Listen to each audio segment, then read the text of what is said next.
Alright. What's going on? Realm. What is going on? Let's see what is going on in the realm today. What's going on? Hustler Motivate. My man. Good to see you, brother. Six Slayer. What's going on, brother? The Lord of Audio Visuals. Dizzy, what's up, man? What's going on, Diz? Yeah, I might have to make an emergency call to LOGNET, man. The Lords are in the bushes, man. Oh, man. Red Raven, what's up? Swamp Boy, what's up? Spider, what's going on? Phantom Kraken, what's happening? Back from the dead, my Destiny bro. What's up, man? Let me know if my levels is good. Talk to me, you know what I'm saying? Let me know what's going on. Oh, man. Yeah, this is going to be a funny show. We got a lot of people in the bushes today, man. A lot of unforeseen circumstances. Oh, what's going on, brother? Oh, dang, Hustle and Motivate with $2 super chat. Peace, love, and positivity. Yes. That's what it's about. That is what it's about. Schiller Design, what's going on? The levels are sweet. Audio's good, my man. Thank you. All right, let me shout out. Damn, I missed somebody in the realm that definitely sent some love earlier. So, J-Force Games, man. Salute. Welcome to the realm, brother. Thank you for that, man. Much appreciated. You know what I mean? Came in early. You were first. You know? So that's love, man. But yeah, we're going to try to figure this thing out today. You know, it's a big show. King, yeah, not everyone's in the bushes living, but King has been confirmed. King is good. So the King will be here. But we do have some news with Solve and Addict. You know, I know Solve yesterday was supposed to be with me on what you call it, Phantom Kraken. I use a Yeti. Solve was supposed to be with me yesterday with Seasoned Gaming, and then he got a work emergency, so he's been working nonstop, and he told me it would bleed into today. So Solve, I kind of knew might be in the bushes, but Addict right now, yeah, he's in the bushes possibly because power's out in his town. He's been trying to you know, work around and see what he can do. But hopefully LOGNET can come in and save the day. You know what I'm saying? So we're going to see what's going on, man. But otherwise than that, we got a good show. You know what I'm saying? And who's that? Other Zinc, man. Salute, Other Zinc. Thank you. Good to see you. And what's going on? I ran a couple of LG players. So happy. Yeah, yo, thank you for that back from there on the Destiny Sharper Ring. I appreciate you and the clan. Me and you got to play together. Just get some stuff. Yeah, Red Raven. Addict might be in the bushes, y'all. Addict might be in the bushes, y'all. He lost power. Anthony Boy, what's up? Yeah, he lost power. He's on his phone. His phone got like one bar energy left. He can't charge nothing. Plus, y'all remember, y'all, it's winter. It's cold. You know, so send some love to Addict. Hopefully, this town can get that. And but anyway, we're gonna push on. You know what I'm saying? But the King hopefully should push up. If not, y'all gonna get a whole lot of Cognito there. Y'all gonna get my first solo album. The way this is looking. You know what I'm saying? Y'all want that Cognito solo? Breaking free from the laws on my own. Volume 1. Let me stop. I miss my brothers though. Hopefully they'll be okay. And yeah, we get this. Oh, what's up, Forte? Attic always in the bushes, so we do. Listen, man. You know, sometimes you gotta break away from the 4 temptations. You gotta drop your Michael Jackson. You know what I'm saying? I might have to do my Michael Jackson 1 too, right quick. You know what I'm saying? Off the wall. I might have to hit y'all with that. Yo, Dizzy, you foul. Alex Electricity, you some hamster. Yo, y'all damn wrong. But anyway, so King should be coming through. I'll mute until he gets here. And yeah, we'll chill out, man. So we'll see you guys in a bit before King comes in and gives us a copyright strike with his musical introduction. See y'all in a minute.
Much love, Tazumichi. $10 super chat. Even though you didn't respond to my tweets, I mean that. Cog, don't change your demeanor because of some people's. I feel you, brother. They can kick rocks. That means a lot to me. Thank you. Much love. Yeah, so that Michael Jackson LordCognito album might be happening. Haven't heard from the king yet. We may have to start hot, coming in hot, man. You know what I'm saying? You might get my Off the Wall album before Thriller. So we'll see what's going on. I see the TCLs going in the chat, Eagles fan.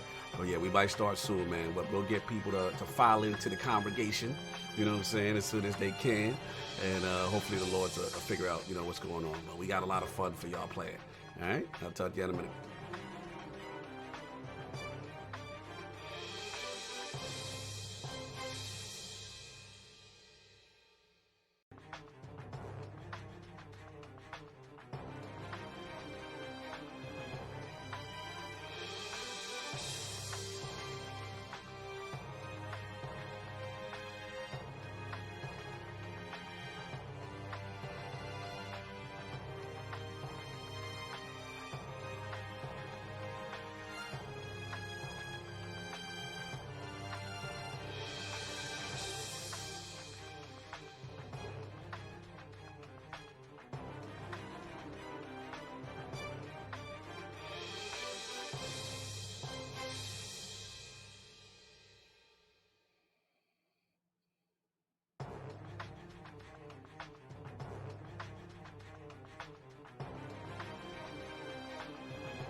I am live.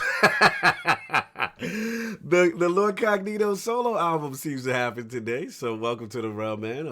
Iron Lord Podcast with live lordsofgaming.net, hopefully. And episode 189, you know what I'm saying? Another glorious Sunday. We're back at the round table on the Lord's Day. And today we've got Cyberpunk 2077. We got the refund issue.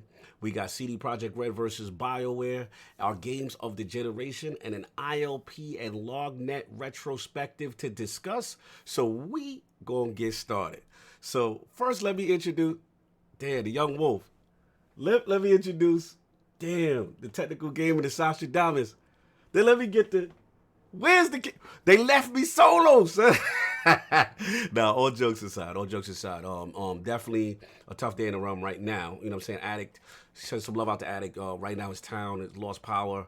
I don't know what's going on. He's still figuring out. When I last spoke to him, he had like one bar left for the cell phone. So salute to him. It's very cold. People don't have heat. So no joking with him. But and then Sov, our Nostradamus himself, the Iron Bank.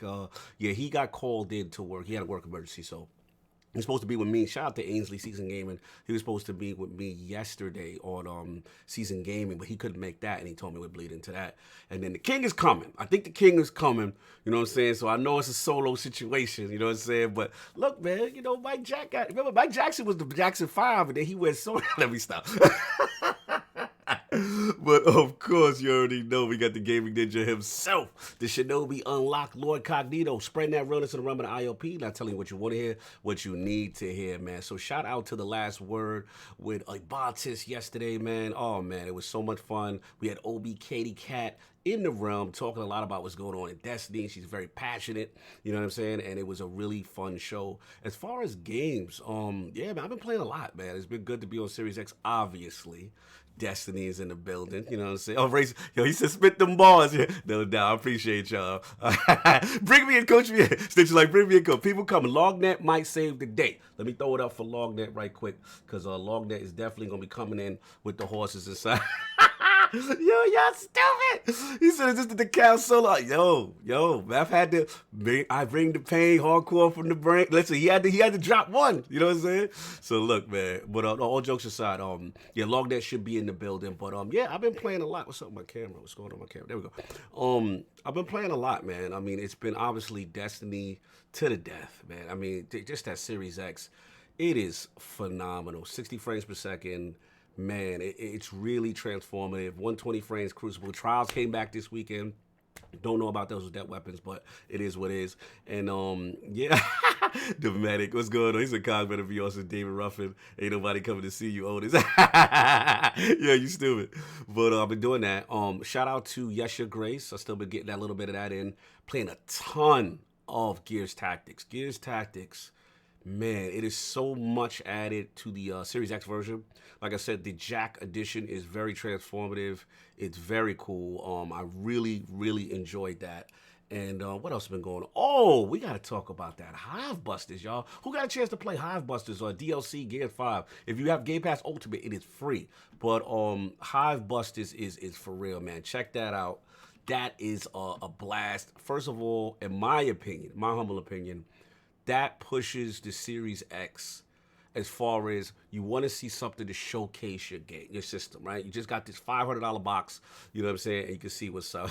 Hold on, let me get the check. Yo, y'all savage. He said maybe Lord South Force Ghost can show.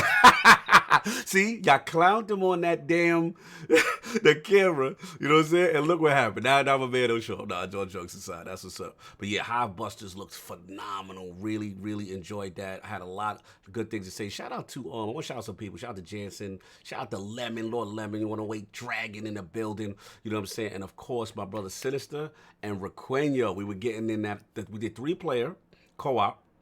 We also did, my boy Sinister was on PC, so it's cross-play seamlessly. Yeah, Eagles fan. Graphical showcase.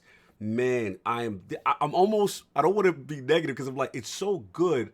I just wish it was available at somebody's coming in the realm. I see a SOS. I see a SOS in the realm. Is that Lord Dizzy? Lords of Gaming come to save Cog's first file for a solo album. Is that Dizzy? Is his levels good? Is that Lords of Gaming head COO? We got to make sure his levels is good first, because I don't know if he can hear me, but I see him come through. You know what I'm saying? Just talk when you can, Diz, if you can hear me, because I don't hear your audio just yet. But shout out to Dizzy, shout out to lordsofgaming.net. You know what I'm saying? But okay, perfect Shogun. What's going on, man? He said, shout out to LordCognito. Shadow swipe that like, salute y'all. I appreciate y'all coming through. You know what I'm saying? But like I said, my brothers are down. But yeah, man. Oh, thank you, Crazy Greek. Yes, that is working for me. I don't want to blow it up live on air, what you wrote, but yes, that is working for me. It's been really cool. I've been really enjoying it. You know what I'm saying? But yeah, like I said, shout out to the people before Hive Busters. Fantastic. Hold on 1 second, y'all. People are messaging me crazy. You know what I'm saying? Let's get this going. But yeah, man. So like I said, please, if you have Game Pass Ultimate, check out that Hive Busters. It really is a showcase. And what's cool they did is they've added it's a separate story, but they've added each of the gears have like special abilities. So it becomes a play style. And that's the part I really like about it. Each one has their own play style. So yeah, I've been doing that. And then yeah, like I said, it's been Destiny and I want to shout out to people. Shout out to Clowns, Italian Clowns, shout out to Flamish. I've been doing a lot of Destiny Sherpa for a lot of people coming into the realm, man, doing that joint right there. So yeah, that's been pretty much it. Let me check if Dizzy's levels is Dizzy. Are you there? Can't hear you, brother. I see you, but I can't hear you. So make sure your levels is good. But yeah, oh yeah, he said it's long and complete. Shout out to Stitch with the $2 super chat. You know what I'm saying? He said, Cog, do you think this is setting up Gear 6? Yeah, it's possible. It's possible. I think that, there go, Diz. I hear you. There we go. There you go. You got your levels good. Logs of Gaming.net in the building. Yeah. What's going on? I jumped in here, and then all of a sudden I decided to kick my speaker on the computer on instead of the headset. And I was like, what is this? You're live, brother. Remember, it's the Lord's Day. You're live. We didn't get that cam, Diz, or we behind it? We behind you in the bushes. We in the bushes of the cam. Give me just a little bit, and I will have the camera up. My man. I'm just waiting for people to exit the area. Okay, fair enough. Oh, the king has come. Damn, I had my Michael Jackson on son. I was about to drop Thriller. I was about to drop bad albums, and then the king stole my thunder. Let me say. I see the king pull up in a minute, but yeah, as far as your question, what you call it, yeah, Stitch. I think this possibly could set up Gear 6. It's definitely a solo story, but you know, oh man, you know I got to roll them in right. What's up? The levels is good. Let me hear you real quick before I give you that intro. Yeah, the levels is good. You know what I'm saying? And of course, you already know. Hold on 1 second. We got another super chat? Oh, okay. I just want to make sure we have another super chat. You know what I'm saying? Of course, we already know we got the incredible Hulk of this, a.k.a. the Excess Gamer. Ooh. The prophet of Xbox, hoodie down, king of the statues, who demands nothing less than that premium experience. It is the leader of the Fraud Alert movement. Ooh. Beloved Lord King. Stop at my Michael Jackson solo album. Ooh. Guess who's in the building? Baby Yoda. Baby Yoda. How you gotta do that voice? My son, you're all home. I can't. And daddy loves you most. See Mario in the background like, oh, wait till the lights go out. I'm gonna snuff that dude. Yo, first off, I seen it up. You put it up on Twitter. People going crazy. Is that like super? I'm assuming that's super hard to find. Nah, it's not. Right now, I think they're mass producing this dude at a level that is uncontrollable. Mm-hmm. Because normally on Sideshow you have an edition size at the bottom, right? Mm-hmm. This dude don't got no edition size. You know, I got me, mine, you know wifey, hers. There's no edition size at the bottom, so that means they're mass producing this dude at a rate that's kind of crazy. Do you think it's a tie in like kind of with the Mandalorian kind of situation? Oh yeah, of course. Okay. They just gonna make 1 million of them things. I mean, they selling them at 300 and some change. And when I got it, I think it was 2 and some change. I don't know if the price went up on them. Mm-hmm. I think it was 2 and some change. Came up to like $300-400 or whatever with tax and shipping. Okay, that's what's up. So as we're going on, like I know me and you got a chance to rock a little bit of Destiny this week, but what else have you been playing? Yo, first of all, that felt good. That felt Yes, good. it You know did. what I'm saying? Yes, Felt it good did. being my bro. You know what I'm saying? My bro, and we was rocking. You know what I'm saying? Learning how to get our easy bake oven open with Oh the yeah, for cookie sure. situation. Thank you for That putting me that on. is getting on my nerve, and I gotta go to Riven too. So Yeah, you got. I gotta go there to masterwork my joint. I gotta go in there, and I gotta go to the wishing well, the wishing well. You know what Yeah, I'm saying? yeah, So what you been playing, man? What's been going on? okay, let me pull up my Game Pass app because Oh, they here we dropped go. some joint Here we that go. was in there, and my behind was like, "What? Bleed 2? Mm-hmm. Oh my god, Bleed 2 is so much fun. They did a stealth little drop with the Bleed 2, Okay. right? And I didn't know that Bleed 2 was gonna be up in there. So my behind has been playing that. And they keep bothering me with that What's up? coming soon with the medium. They really It's getting coming. on my nerves. It's coming. All right, so MotoGP's in it. Oh, wait till I get upstairs. So Cold Vein, I popped that in, Oh, okay. and remember we did the interview with them with the Yes. Cold Vein, and we Yes. was already on that train. Attic was hype about that game for a minute. Facts. So I downloaded that. Elder Scrolls. I started my world again. You did. You jumped back into it. You jumped Yo, back into do it? you understand what that game looks like right now? That's true. I have not seen it, and I don't know how. Yeah, I can only imagine with Series X enhancements and stuff like that. Like, I mean, Congratulations, if it's Snaldo, on your the anniversary, man. Look, oh, Lord Petey in the building again. pictures What's going on, guys? How you doing? How you doing? Thank you. Thank Gaming as you. well. What's going on, brother? No, Congratulations. nada. Thank you. 3 So, years. it's 3 crazy. years, 3 years, brother. 3 years. Ukulele, right? Dudes is gonna laugh at me, and I hear Attic talking this all the time. I want a Banjo Kazooie. Why don't they give us a Banjo Kazooie? They did. The teams that did Banjo Kazooie got together and they did ukulele when they was crowdfunding that before. So the first game that came out was more in the world of how Banjo was, right? Right. Now this side-scrolling joint is like Donkey Kong Country. It is so lit. It is. Yo, I haven't had fun like this with a side-scrolling platform because I heard a lot of dudes talking about every console needs a platformer. Shout out to John Lennon and the team. I'm going out. Yeah, so every console needs a platformer to show what they can do. Yes. Well, that platform is on it and it runs unbelievably flawless. It has so many good mechanics. It has the stuff that everybody loves with platforming. So if you have Game Pass, I will suggest that you pull up Ukulele and Impossible Lair. It is funny, and yes, they do still do the. Yeah, I love that. I love the. I'm down for all that. Yeah, No doubt, no doubt. So that's what's up. You've been rocking and rolling out. What I was gonna say is, I was talking to the chat earlier. Did you see that Hive Busters, fam? Oh yeah. Okay, now, bro. I have people capping all over the place. Oh, come on. Talking about what they say. Yo, Microsoft needs to promote this more. Okay. They do. No, they promoted it. Yeah, it's okay. The way we consume promotional stuff and things like that now is totally different, people. You're not getting commercials on Channel 5. Nobody's doing that anymore. So, if you have Game Pass, remember, this is free. If you have Game Pass, if you brought Gears Ultimate, so they advertise there. And then if you watch Xbox On, if you subscribe to Xbox channels, they told you. Major Nelson went in depth. He told you, so this is the difference between, Miles and here it comes. And Microsoft. And no, because I'm giving you, the reason why I'm saying this is because those are DLC. Both of them is DLC. Yes, that is right. Correct. That is correct. One is paid for, one isn't. Right. That's the difference. That's the only difference. And the only reason why I believe Miles is paid for is because Sony doesn't have the infrastructure built yet to do that. Right. They don't trust in their own product enough to put that, inside of a PlayStation Now to force you to get PlayStation Now. Could you imagine if Miles was inside PlayStation Now, digital only? Dudes would be, I gotta get PlayStation Now. It's like I got no choice.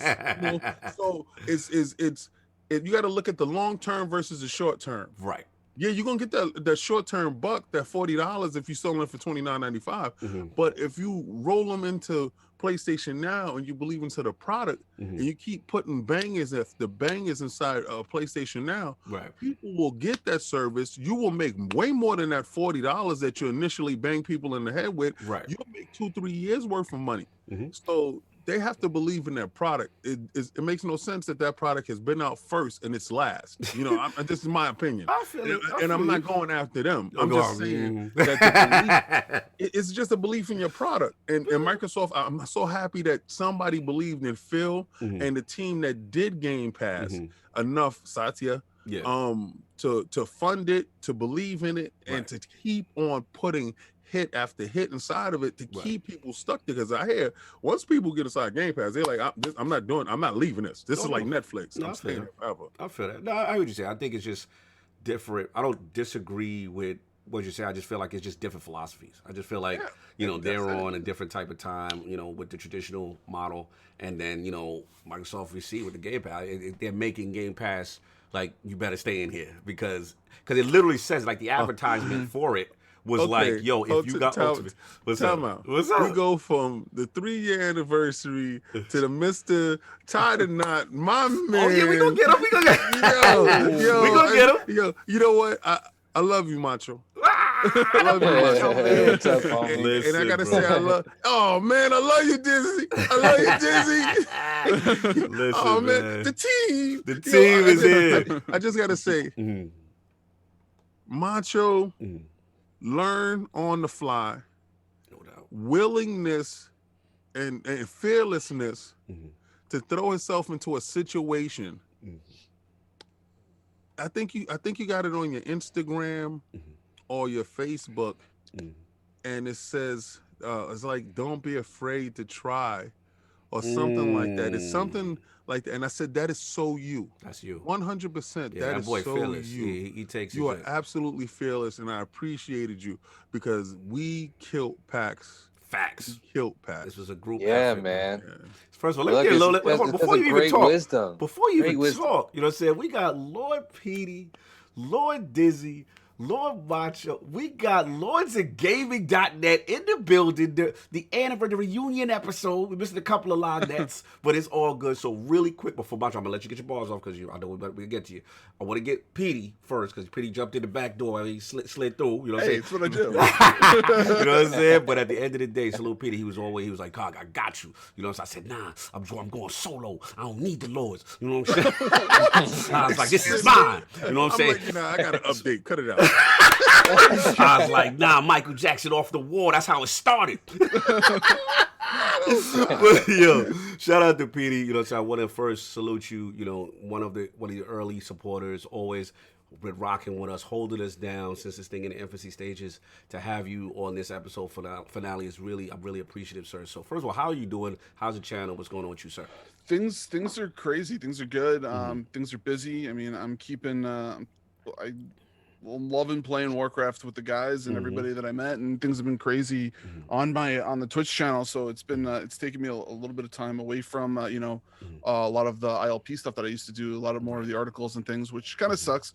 But it's something that it had to happen. But all in all, man, I mean I'm still doing a bunch of stuff in the back end. When you need it, if you guys are doing your giveaways or you and me, we're always hitting off ideas, things back and forth, and merch stuff back, and there's a bunch of different things that we've been bouncing back and forth. So I mean, it's not like I'm totally gone. True. But like I'm still there helping you guys out, backing you up, because that's how I am to you, and you guys are fantastic, and I love what you guys represent and everything that we all mean as a whole. Facts. So and we do have like a couple of fun little exciting videos that are coming out that I'm actually crunching up, and hopefully people will end up starting to see those reviews and those first look videos that we plan on doing onto the YouTube page coming next year, because like I said, we already have a bunch of them already in already slated to go. So you guys, I would love you guys to check those things out. Those things are great. Absolutely, man. Again, much love for answering and throwing up the bat signal and coming through.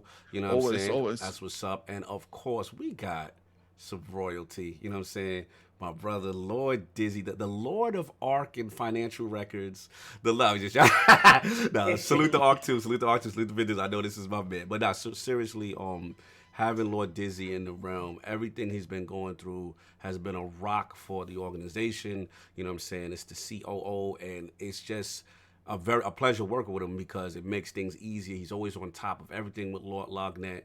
Definitely part of the executive branch, and to have him in the realm is always royalty. And we got that Lords of Gamer.net trip with the hat on, looking very fly, sir. So talk to the people right quick. How you doing? And you're on mute. There you go. Well, I'm the one that anytime Cog sees that, hey, there's a message from Dizzy's like, oh god. Yeah, I go, oh god, what did I do? What did the site do wrong? Yeah, you said, hey, we need some folks. I said, let's do it. Absolutely. The bat signal will be here. I let you out of Arc prison early. Thank you for not making me play Arc one as long as you did. Yes.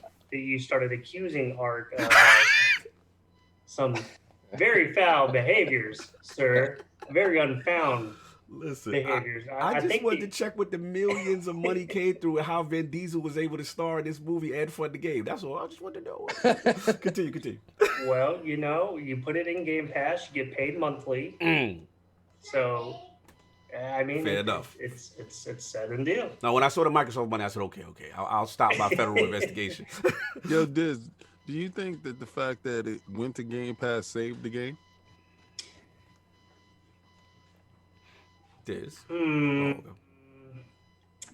I think that I think that that's a hard bargain, just because I think the mod community out of anything for the PC is saving the game. But no, I'm talking about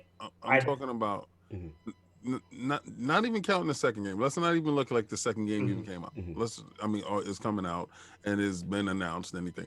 I'm just talking about because when Arc was released inside Game Pass, it was in a rough shape. The boy kneecaps wasn't right.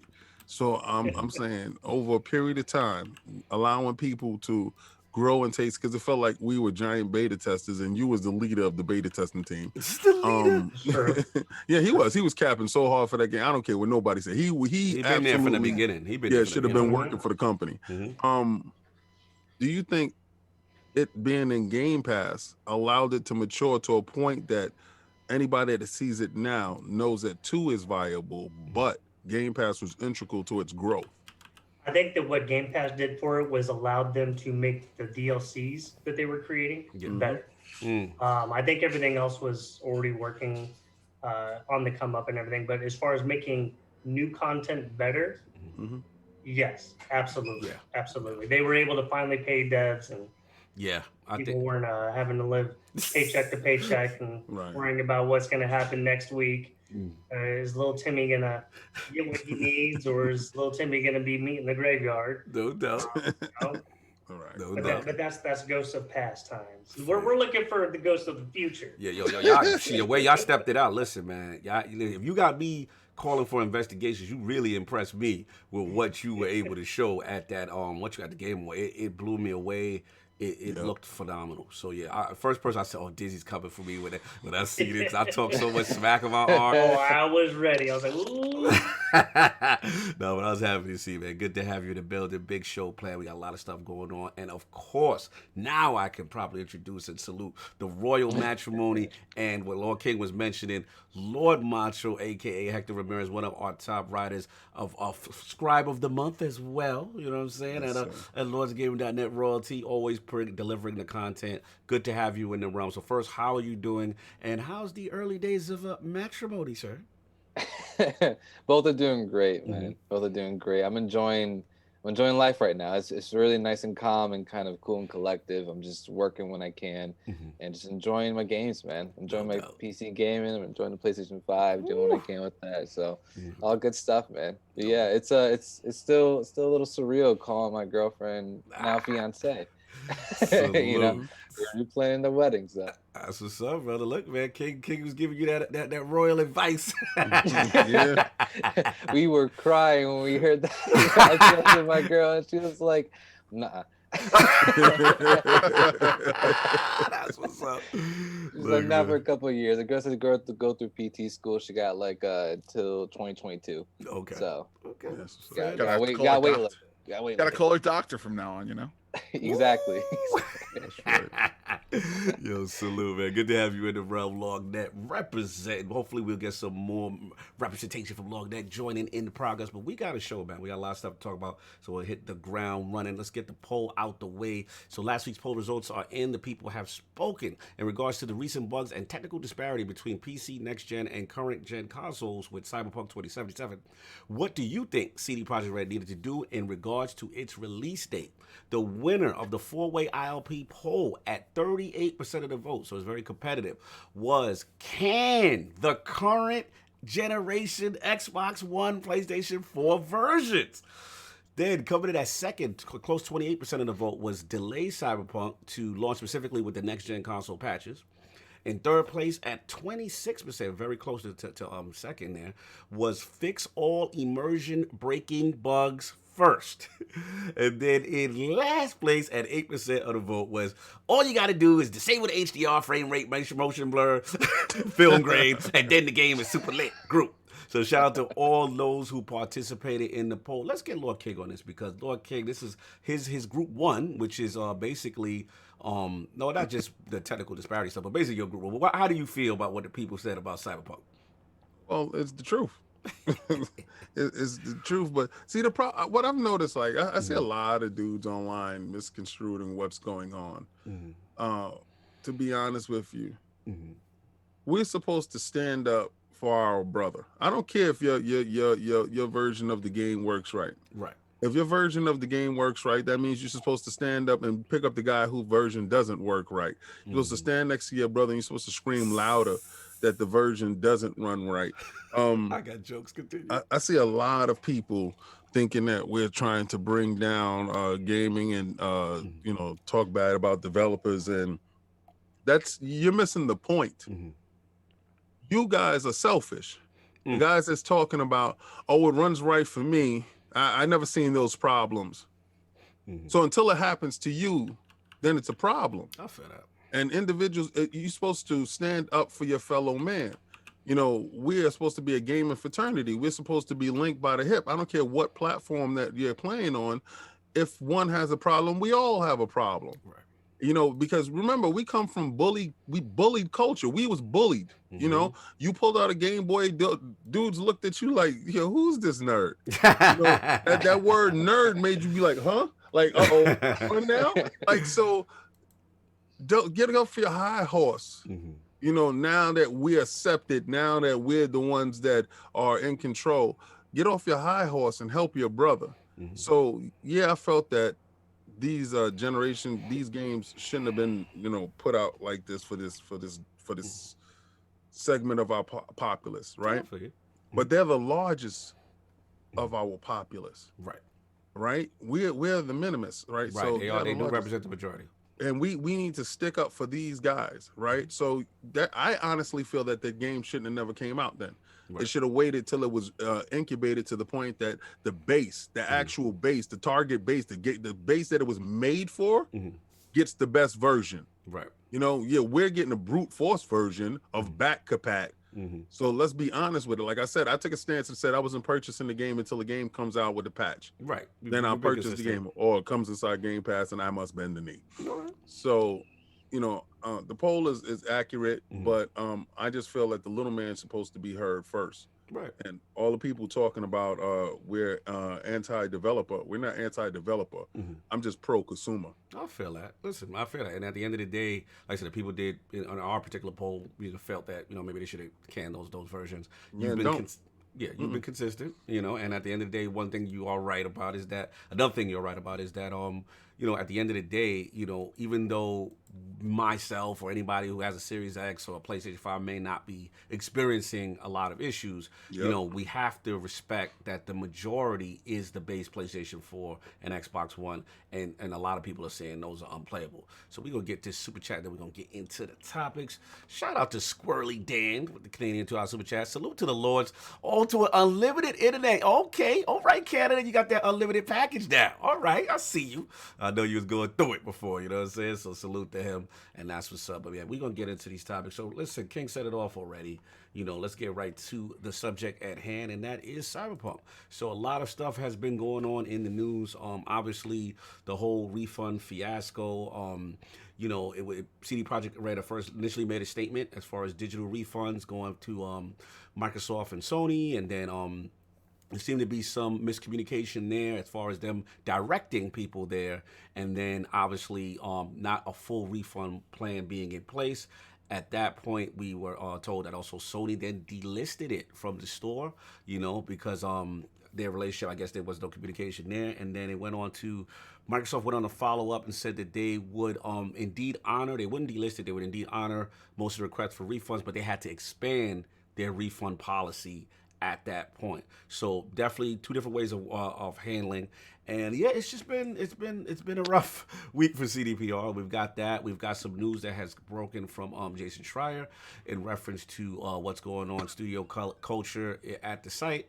And I mean at the studio, and pretty much it was said. I guess the devs were very upset with management in reference to the way how it was handled.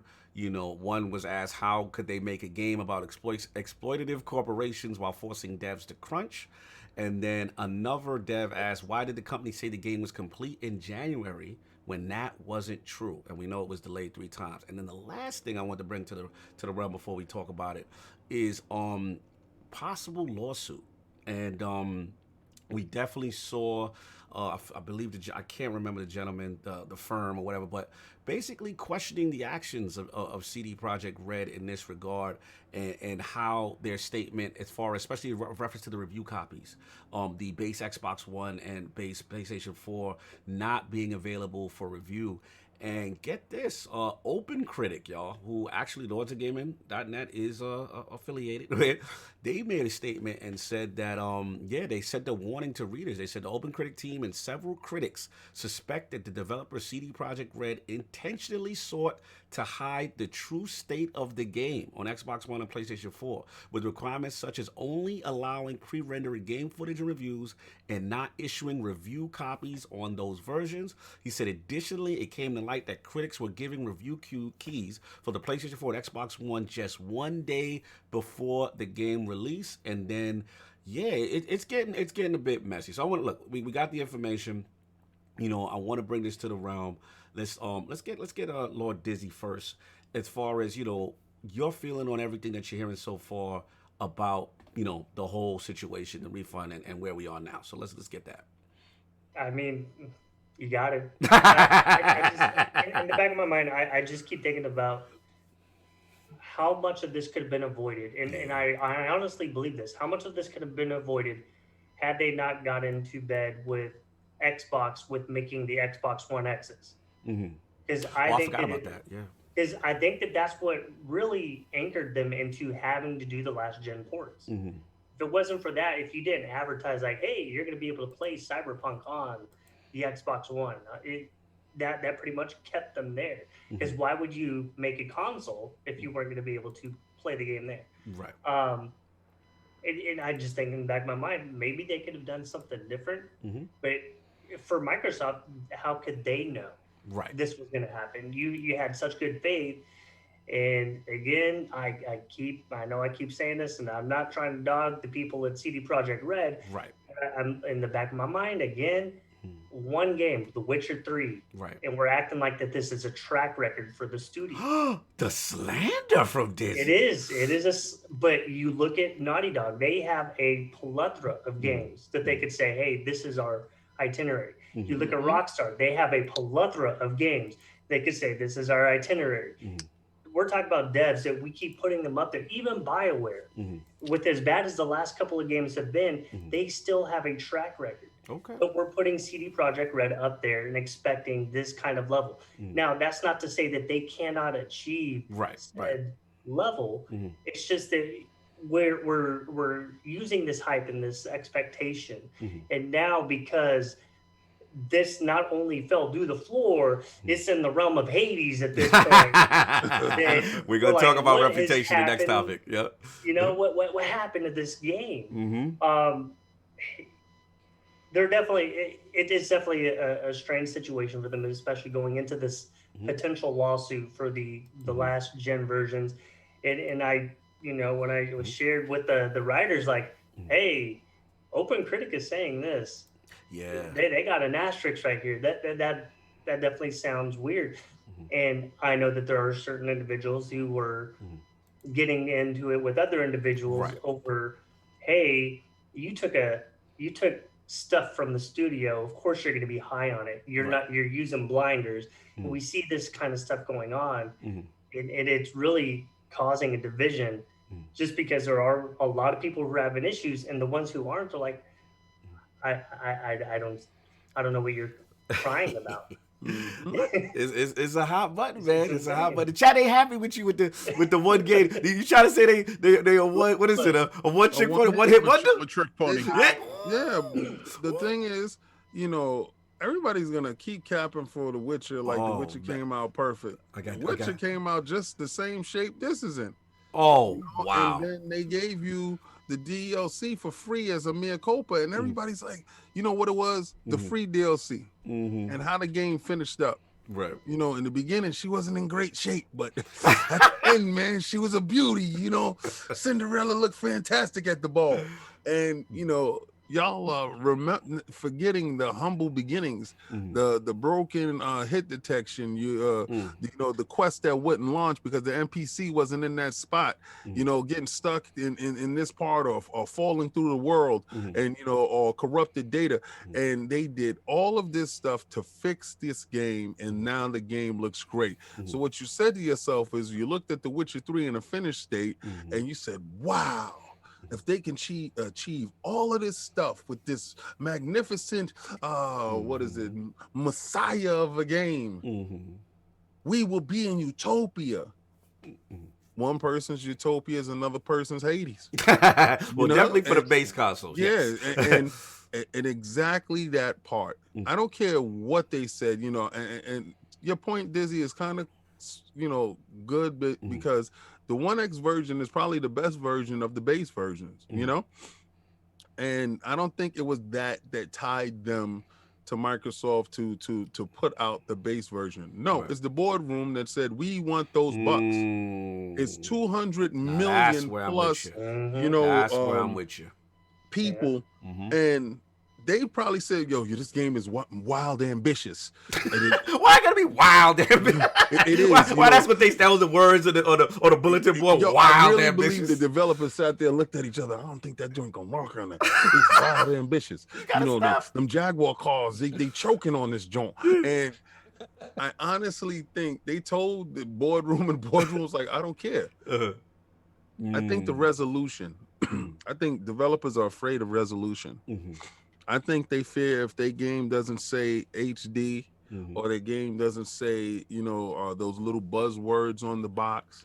They're in fear of Digital Foundry knowing what resolution that their game is. Because when you know that your game is going to be put out and is going to get put to such a microscope, Digital Foundry zooms in on your games and says, well, you can tell right here, see, that it's not real 480p. Or, you understand what Digital Foundry get a hold of your joint. That's a fact. Shout out to John Little in the hell we love them, brothers. Developers. Yeah. If the game would have launched at sub 720, running smoothly, I feel where you're going. With everything going, I think that nobody would have a problem. But the fact that they holding themselves to some invisible HD world, some invisible thing that they knew that they couldn't achieve with these consoles at that resolution, because what you have to do is drop the resolution, and the game will run smoother. Yeah, it would look like the mud version of the game, but we're talking about smooth gameplay, no hitches, and no glitches. Do that. Drop the resolution. Stop being fearful for Digital Foundry putting you under this weird microscope, because you do have a PC version that's running at 4K that can do the 60 frames per second. And that's your target audience, regardless to what, as far as high end goes, because that is the 1%, but the 1% doesn't move the 99%.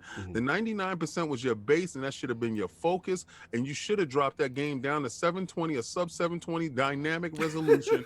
and have that game running right for the base. Because if the boardroom is forcing you to put this game out and they're dictating with our wallets, then make sure that it runs great for these guys. I am in an uproar for the little man. I feel you. Let me get these super chats because I've missed a few. And apologies in advance, Realm, because I am solo and I don't got some. Yeah, and I got on shades and I'm not helping him read. So this is me.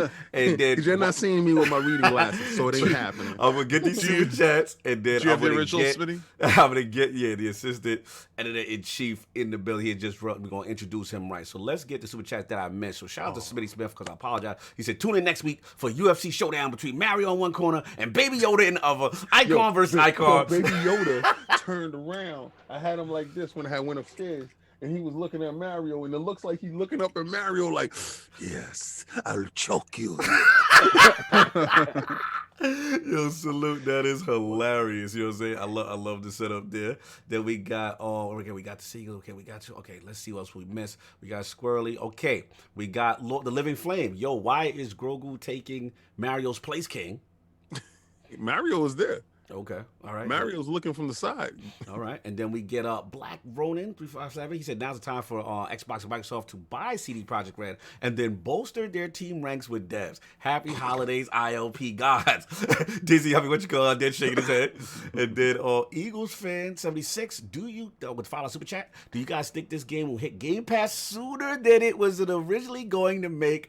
Maybe a year from now, this time next in Game Pass or not? That is an interesting discussion. I'm gonna open this up for LordsOfGaming.net's assistant editor-in-chief, the legendary Lord Nicholas Downey, a.k.a. Undead 3XVI, and, of course, of the gaming perspective. What's going on, sir? Hashtag fire Adam Badowski.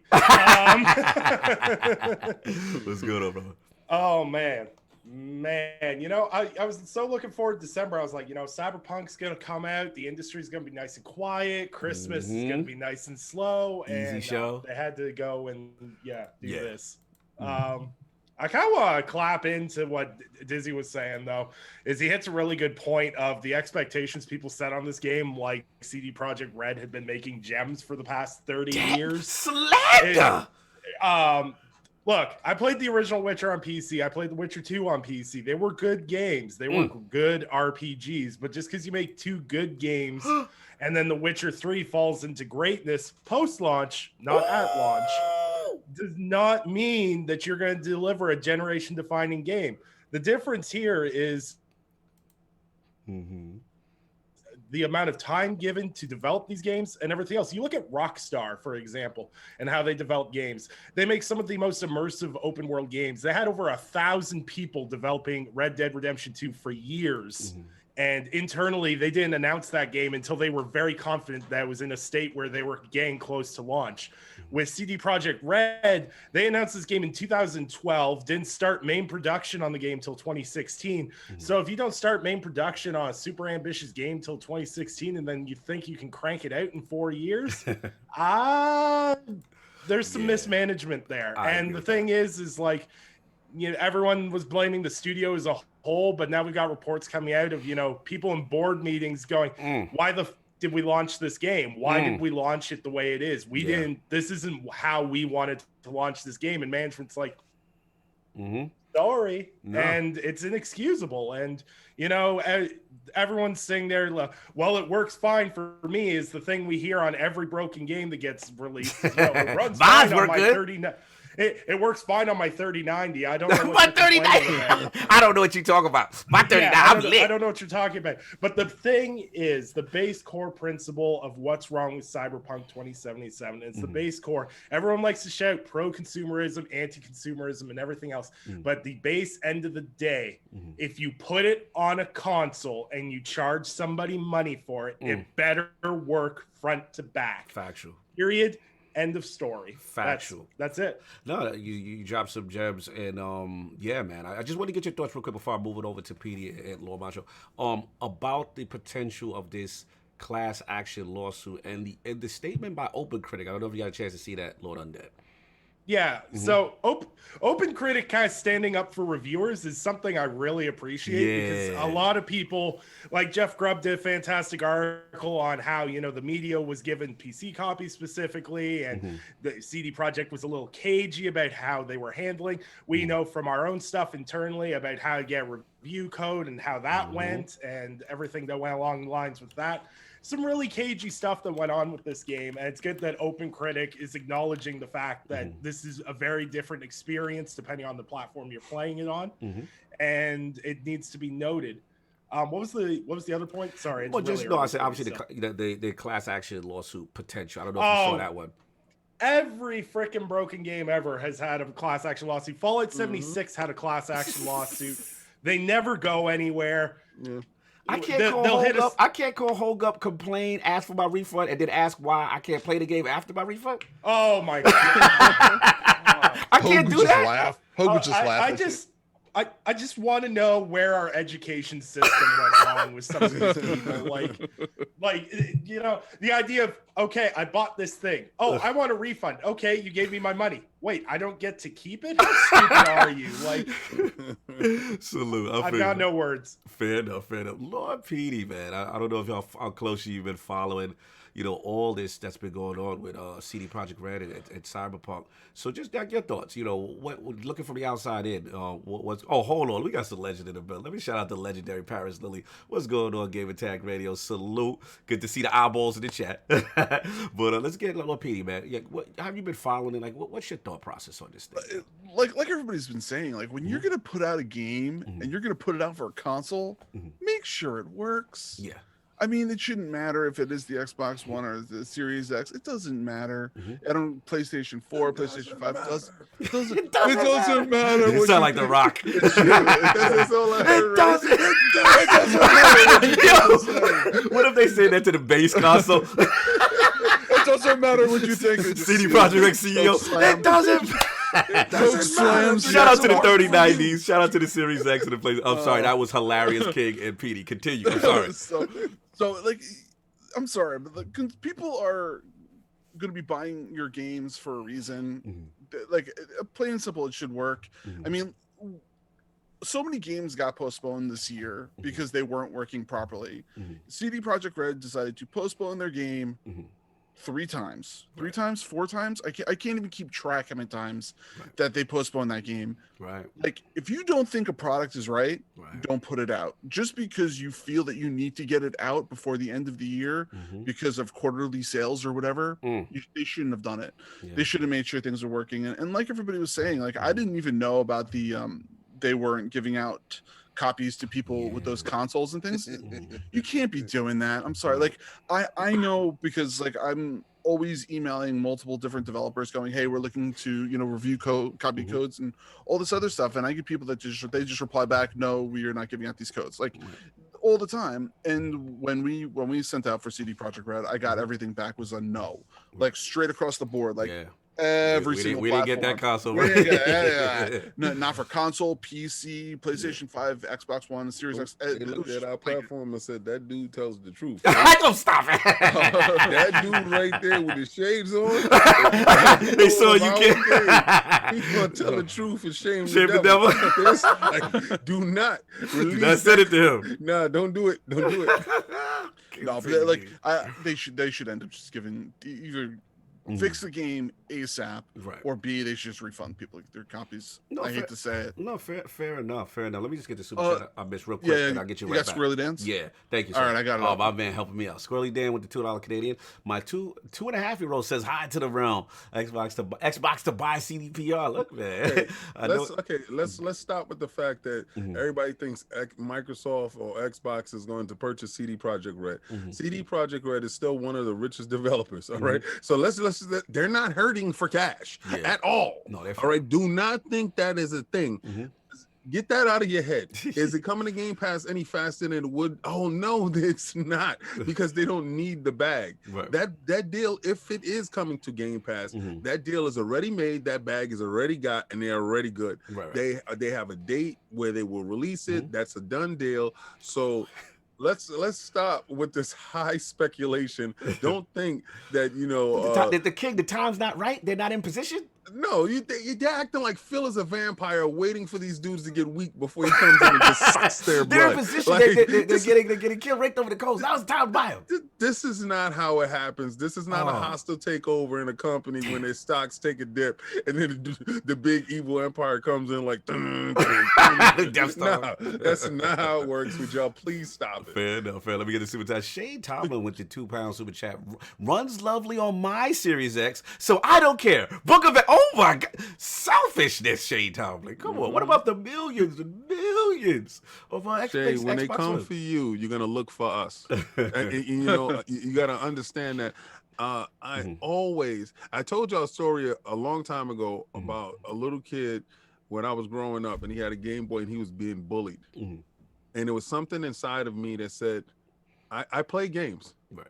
I saw me. You know, growing up in a household where I'm the only boy, you know, and I have my little sister, and growing up in the projects where I had to fight every day. Every single day I walked out of that house, I had to fight bigger, stronger adversaries because I was tall for my age and I looked older. Right. So bigger, stronger adversaries. And this little kid was playing his Game Boy and they were bullying him. I had to stand with my brother and beat back these bullies. So I don't care if your X works great. I don't care if your PC works great. Your brother's doesn't. Factual. Stand with your brother. Factual. We gamers. Do we know if they ever even intended to put them out for the older consoles? They was made for them. It was specifically made for them? Yeah, that was who. There was not. Okay, listen. Let me let you guys know and a little secret. It's not made for the PlayStation 5 and the PlayStation the baseline series. It's made for the base consoles. The PlayStation 5 and the Series X is brute force play back compact games. These are back compact games. These games are not made for these consoles, i.e. the patch that comes out later. Right. They tell you ahead of time. Let me get this super chat king and then I'll jump in. Shout out to Squirrely Dan again with the Canadian $5 super chat. King, with the 40% drop in the stock price, Xbox could buy it through the back. Yeah, they keep trying with this. They keep thinking people in a weak position. What if Sony buys it? what if Sony? Okay. Let's keep this energy, guys. What if Sony comes up and buys it, and all future CDProjektRed games are only on Sony? Be careful what you wish for. You might just get it. Shout out to Eagles fan with the $2 super chat. One game a gen is not a good investment to buy the whole. Interesting. Agreeing with Lord Dizzy and Undead. So let's get Lord Macho, man. I mean, obviously you've been covering, you've been watching at LordsOfGaming.net what's been going on. You know, what's your feeling on this whole Cyberpunk issue, the refunds, the potential lawsuit, the open critic, you know, and the base console thing? Like, where are you at with this? They must be so embarrassed. Yeah.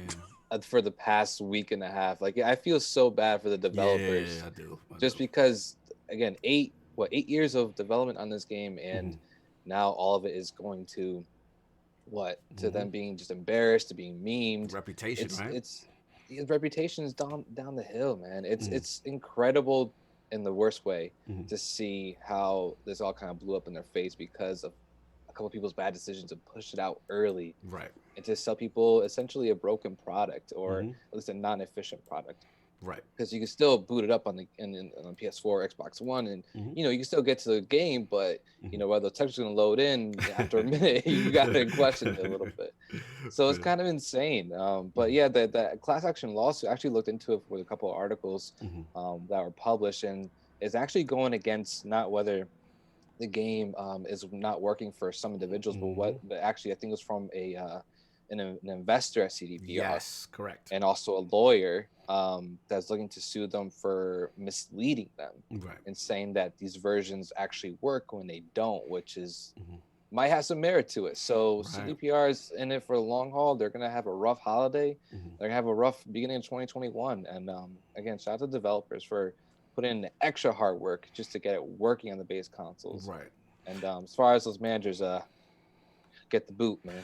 Yeah, I mean, and let me jump in. I mean, these fantastic points by everybody here. I mean, it's a sad situation. You know, you don't. I'm definitely on the side of developer. I'm always lean pro developer. I feel, but you know, this is a situation when you hear the reports and you hear about, you know, internally guys saying, devs say, hey, we knew this wasn't ready, and now that kind of stuff's coming out when you hear the reporting.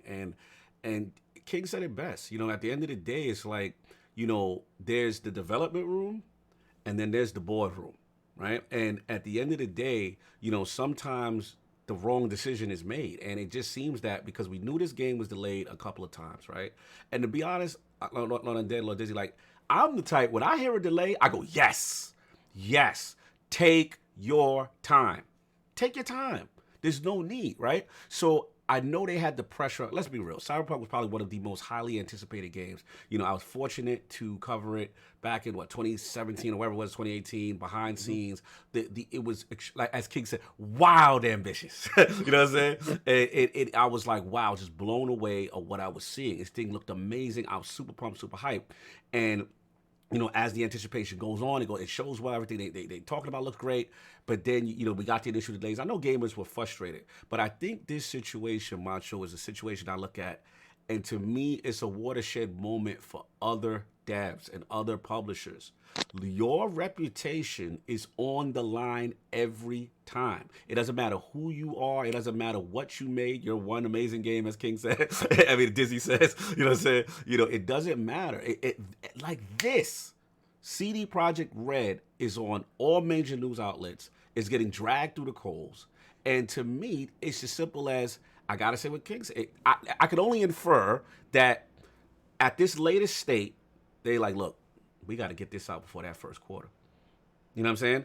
We got to get this out and hit that mark for whether investors or whatever it is.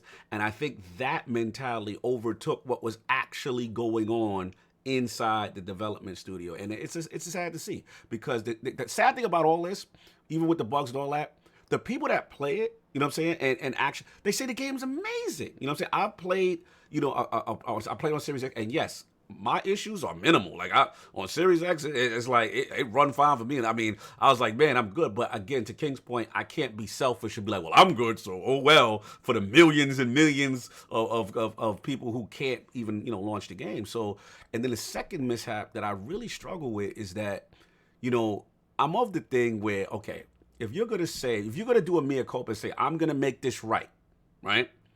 Hey, you come to me, I get you a refund, we're good, right? In this situation, it was like, okay, you want that? We're going to take care of that. All right, you go down the block to Sony and you go get that. And then, you know, so to me, it's like, you can't make these statements about making it right when you didn't even communicate with the partners to make sure that they had the policy in place. You know what I'm saying? So you guys, they lied to the partners to begin with. Right. So they lied to the partners and said, yo, don't worry. When it launches, it's going to look better than what you got. Okay. You sure? Right. Yeah. Yo, I can't get mad at the refund statement now. I can't get mad at Sony if they want to delist it, because I could. I could. You know why? Why? Because they're bleeding money hand over fist. Give them money. Listen, sending these, you know, people back for these broken PlayStation 5s, and this situation is happening. Sony looked at it. We can't lose any more money. Shut it down. Oh my God, that has nothing to do. Shut it down. Like, yo, and then he's gonna come out with some stop the count. Stop the count. Thank you, Macho. Yo, they original stop the count dudes. They're like, they're so out of control with this, and I'm holding their feet to the fire. Why is Sony being holding their feet to the fire for Cyberpunk's broken game, sir? You know why? Yes, I need to hear this. Because their return policy, their give back policy. Oh, okay. You doing a policy? Okay, that's right. Was tested to the limit. They had the worst. Them and Nintendo, you download it, you brought it, you buy it, you got it. True. No, fact. So, but Xbox had the superior. This forced them This put the spotlight on them. You know, the Twitter world, the internet, the light was on them. And all you saw was Microsoft does, and Sony was like, but we don't normally give back money. Like, we're not giving, and they are forced to give back money. You got a dead laughing. You know what you do when they're forced to give back something? Okay. They don't like it. They shut it down. They shut it down. Okay, you know what? You got back $50, but you're not getting no more. Shut it down. So I knew their policy was flawed from the beginning. They don't like giving back a nickel. They are a miser, and I'm telling you right now, this puts a spotlight on them, and they must have some type of reform when it comes to digital downloads in this age. When somebody can click a button at a mistake and purchase a game, and they call Sony, yo, listen, I made a mistake. I purchased. Nah, you downloaded it. It's yours. You understand? But when you do it with Microsoft, Microsoft be like, all right, cool. That's back onto your joint. It's delisted off your joint. You're good. You know, Steam does it. Give you back your money with no problem. Very easy. Right. But Nintendo and Sony need to wake up. Sony's answer to you guys was, I'm taking my ball and I'm out of here. Like, they actually took the ball, left the court. You can't play.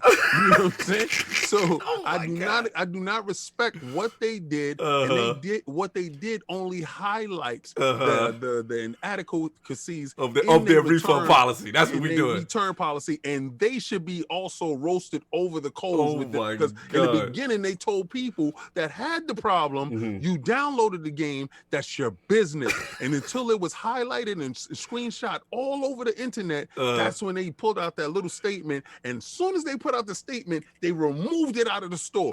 That's a crook move. Oh my God. Kid, all right. I just have to ask you this in fairness.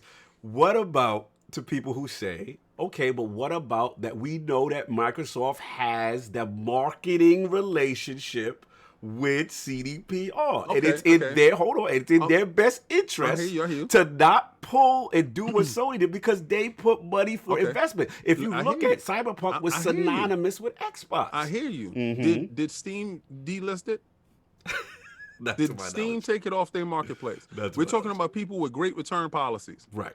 These people already know what games is. Sometimes this may happen, and you may have an uproar here and there, but they're willing to as in good faith. If you're dealing with somebody and you're exchanging commerce with these individuals on a regular basis, and you are brought into their ecosystem, even if this is your first experience, they want your first experience to be your best experience. Absolutely. You purchased a bad game, the game is messed up. We understand that, and we are here for you. The best thing that you can do to a consumer is when he has a problem, you alleviate that problem and you make sure that they don't have that anymore. Are you okay, sir? Is everything all right? Okay. The worst thing that you can hear when you give your money and you don't like the product or the food is bad or whatever the hell it is, I don't care. That's on you. You buy or you leave. You buy, you leave. And that's it, is yours. Could you imagine purchasing something from Best Buy and you go back to the store? Yo, my guy, this is broken. Yo, I don't care. I'm out of here. Get up out of my store. That's you now. That's on you. That's on you. So when Sony does that and when Nintendo does that, these are policies that needs to be highlighted. We are in a digital age. This old school mentality has to stop. All right, fair enough. Let me just check on Lord Undead. He seemed dead from laughter. I just want to make sure he is okay. He fell off the screen. Are you okay, sir? Anything you want to add? So, okay, to King's point, a lot of people are there's some points that he brought up that are good. That require a little bit of nuance, but I have collected myself. So, one of the reasons, and this was brought to my attention by a legal friend of mine who is studying law currently. The reason PlayStation pulled Cyberpunk off the store is obviously because they had a conversation with CDProjektRed, which was announced in a financial report from CDProjektRed. Yes. They said this was the conversation we had. We pulled it from the store. So King's point about the return policy with PlayStation is correct. It is not the same as, say, Xboxes or Steam. Correct. It's different. So what happens is because they don't have you don't like this, we'll give you a refund policy. If someone goes and buys that game and then can't get a refund for it, it opens PlayStation up for class action lawsuits, which is something we're talking about right now. So if people can't get their money back, they can go for a class action lawsuit. So until Sony can take the time to rewrite that, refund policy and everything else, they would pull it off the store to protect themselves from facing any legal lashbacks, which they don't deserve. This is on CDProjektRed. It's not Sony's job to figure this out. Sony's return policy needs to be better, but it's not on them to fix it in 2 days. The quality control doesn't need to be better. How you gonna dip to the side at that? How you gonna dip to the side after you ask that? Listen, both Microsoft and Sony let that joint slip out the door. I'm just saying though. Why you dipping to the side? I'm just why you shooting your shot and then dip? Just because you know why? I'm not letting Sony off the hook for having a bad return policy. I heard what he said. They had a meeting, right? Yeah. And I'm pretty sure they had the same meeting with Microsoft. Microsoft was like, well, whatever. We got a good return policy. Sony said, class action lawsuit. How many we gonna lose? Pull it. I can't with you. I can't. I'm just saying. Undead, finish your point, then I gotta get these super chats. Yeah, no, it's just it's everyone looking after the best interests, and that's the thing. It's like Steam has such a great refund policy. They never deal with this because people go, "Oh, this game's booty. Throw it back. No problems." Even Xbox, people were even Xbox was being a little wishy-washy at the start with refunds on this thing. People, I don't know. But now we've got a joint effort on all sides. We're either pulling it or you can get your money back. Yes. But, shout out to CDPR for being like, yeah, you can get a refund. Go get that. And go get that. Go do that. Go do that. But hey, did you speak to the guys that I need to speak to? Nah, just go get it. You good. You good. You good. Shout out to my good friend who works at PlayStation Support. He's had a hell of a week this week in dealing with refund requests. He's like, you know what? I miss when people's DualSense is disconnected from the PS5. He's like, that was a much better week. That's a better week. I feel. Let me get these super chats real quick before we move on. Shout out to Victor Alistine. I hope we had Squirrely Dan. You're all. Oh, please. So get Squirrel. We got Squirrely. Oh, okay. Yes, you're right. Thank you. Then I played on my PlayStation. You know how we do. You know how we do. I understand. I'm just talking about for the fear mongering. You know how people are when Bethesda got purchased, ZeniMax got purchased by Microsoft. The fear mongering kicked in, like they didn't want to buy a Microsoft product. Right. Well, you gotta. And same thing for the Microsoft stands. If they have to buy a PlayStation to play CDProjektRed games, how would they feel? I mean, it wouldn't bother me because you know how we do. You out of control. Moving on with the haves and have-nots. Victor Alistine with the follow-on super chat. King might be on to something. CDProjektRed still has their PC distribution GOG that would benefit Sony for PC. However, the company is worth over $1 billion. So salute to Victor for that. Oh, hold on. We got Seasoned Gaming in the big cast. Lord Ainsley, Lord Porsche Power. Salute to those brothers. I was on their show yesterday. Fantastic, fantastic show. Salute to the whole team, him and Dan. He said, salute to the Lord for the amazing 2020. COVID hampered some plans, but onwards and upwards in 2021. Yeah, definitely, brother. Happy holidays, my friends. Oh, and Cyberpunk Game of the Year. Oh! The game of next year. He's riding and die, man. Salute to AIDS, man. He is riding and die. He's definitely of the haves, playing on the Series X post-patch and doing well. He's not of the base console, but he was telling me, he said it's a shame what's going on because the game, he said it's phenomenal. It really is. So salute to him. Then we got Shane Tomlin with the £2 super chat. Calm down, guys. I was making fun of the situation. All good, Shane. No, Shane, me too. Yeah, we did. It's all jokes, man. We're not that serious. No, I'm serious though. You're ridiculous. All right, we got the jazz. So that thing just jumped me. Okay, there we go. Shane. All right, Pixel Bit G. Sony out here playing Skelly. No backsies. Yo, they got all boxes and lines is mine. All boxes and lines are mine. Yo, that is a very, very hood reference. Salute. So New York. That's so New York. Salute Pixel Bit G. Skelly's. Wow. Victor Alstein tells us, is it game preview and early access for this reasons? Interesting. They would never put that game inside a game preview. The game is too large. It's a AAA game. You tell me the first AAA game that's inside game preview from a third-party company that relies on it to push their fiscals. Yeah. Doovie, $5 super chat. Microsoft is rumored to be in talks with a Polish company already. Just doesn't make business sense since they take so long to make a game. Okay, fair enough. That's purposely right. And just like to somebody note that was on the panel that brought this up, they make, one game, I think it was Dizzy that said it, they make one game for a whole 2 generations. So slanderous. No, that we Dizzy won't was have so that, sir. slanderous to No. Witcher 3. I'm gonna have my Witcher 3 goons come for Dizzy. He was disrespectful. They made the Switch version. Don't put up your hands like you ain't know what you do. You damn know what you stop doing. acting Dizzy. like we don't know how they move. Oh my god. Plus, Microsoft already has ZeniMax to hire a bug exterminator. Don't need another bug terminator for CDPR, right?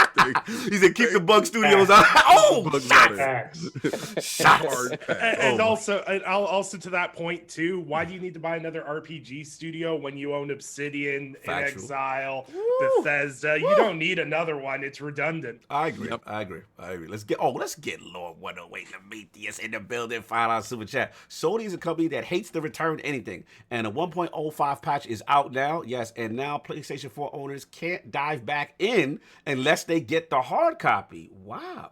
Didn't know about this. Didn't know about this. I don't know if anybody in the round table know about this. If that's the case.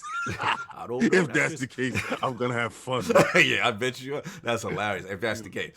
I'm Mike, follow super chat. So in the end, CDProjektRed wasn't corpo. They were Johnny Silverhand, forcing Sony to change their return policy. Wow. They didn't force them to do anything. Sony's Undead said it perfectly. They don't want to bleed another nickel. All right, they're already bleeding from these PlayStation 5s. They're already bleeding from now the CDProjektRed fiasco. Right. They're not bleeding anymore. Fair enough, man. So let's move on. Obviously, a hot topic, but again, sad to see. But you hope they can turn it around. They've got patches. They supposedly have a roadmap of February. Yeah, then hopefully we get that next gen patch. It's gonna drop it down to 480p, and y'all can play it good. Shout out to the base consoles, and hopefully, like I said, one thing we do know, with things like Blood and Wine, they are some of the champions as far as free DLC and extending content. So hopefully they can turn it around. But we got to move on. This one I want to bring in kind of a good transition to it because I saw this on Twitter. So shout out to Lord, who we've had in the realm from IGN Unlocked, Lord RyanMccaffrey. He had one of the most polarizing polls as a result of this CDProjektRed situation. So Lord Ryan says, who has done more self-inflicted long-term damage to their once sterling studio reputation? BioWare or CDProjektRed? As it stands now, final results are BioWare 51% to CDProjektRed 49%. So I wanted to bring this to the realm. This is one of the hotly debated topics. I see Dizzy shooting his gun on Twitter, so I gotta start with Dizzy first. Dizzy, who has done the most damage to their sterling reputation? Well, you see, CDProjektRed already did damage to their reputation with me when they forced the other company in Poland to move their game to January that I was more excited about. The medium slip. Which if that comes out and that has no issues like this game has, but again, I go back to what I was saying before. Reputation on one title. Damn. One title. And let me clarify. One hit wonder don't this? Look, I like Witcher 2 more than I like Witcher 3. Slander. And I'm gonna say that. I did play Witcher 2. I did play Witcher. I tried to play Witcher 3. I just couldn't get into it. But BioWare has a catalog. We know what to expect from BioWare. What about that? We have this bar, so it doesn't surprise me that BioWare is the 51% favorite. Yeah. But again, I'm still, where they at? Where they at though? Where's the catalog? I want to see this catalog that you could put them next to a BioWare. I feel you. If Grand Theft Auto 6 has people flying off the streets and cars flying into buildings and it's crashing and bricking everything, right? We have a case, okay? Because we know what to expect from Rockstar. If Naughty Dog has Nathan Drake completely disappearing and dying instantly, we have a case. Naughty Dog has a reputation. Jesus Christ. One game One game. Why? I don't understand why the poll was made, because I am this. I'm in this camp where I don't get where this reputation. All right, can I start? Because Lord A's, shout out to Caesar. He's beside himself. He said it's too much cyberpunk hate in here. So I just gotta ask as a follow, in the sake of fairness, can we say that one game, even though you call him a one, trick prody, one album kind of situation, is arguably one of the games of the generation critically acclaimed? No, because Jay-Z said you made it a hot verse, I made it a hot. Bars! No. Okay. You need to have more. You need one good Madden. Think How about dare it. you? How dare the unmitigated gall to compare Witcher 3 to a Madden verse? But there are bad Maddens. There's some really bad Maddens, and then there's some good Maddens. We know that, but we have a whole catalog of them to go look at. Witcher 3 is one game of 3. Now we got CDProjektRed dropping Cyberpunk. Where does the reputation come from that we could say that they can stack up against BioWare, Naughty Dog, Rockstar, I know you are many others? But the cyberpunk world is made from the books and the lore. I seen that world in Shadowrun, man. Yes, but I'm saying though, did you read the books? Oh my God! Did you not know what they were shooting for? Yo, Dizzy about to. Yo, A's, if you want in, let me know. Because I'm trying to ride for you, bro. I'm trying to ride, but they not having it.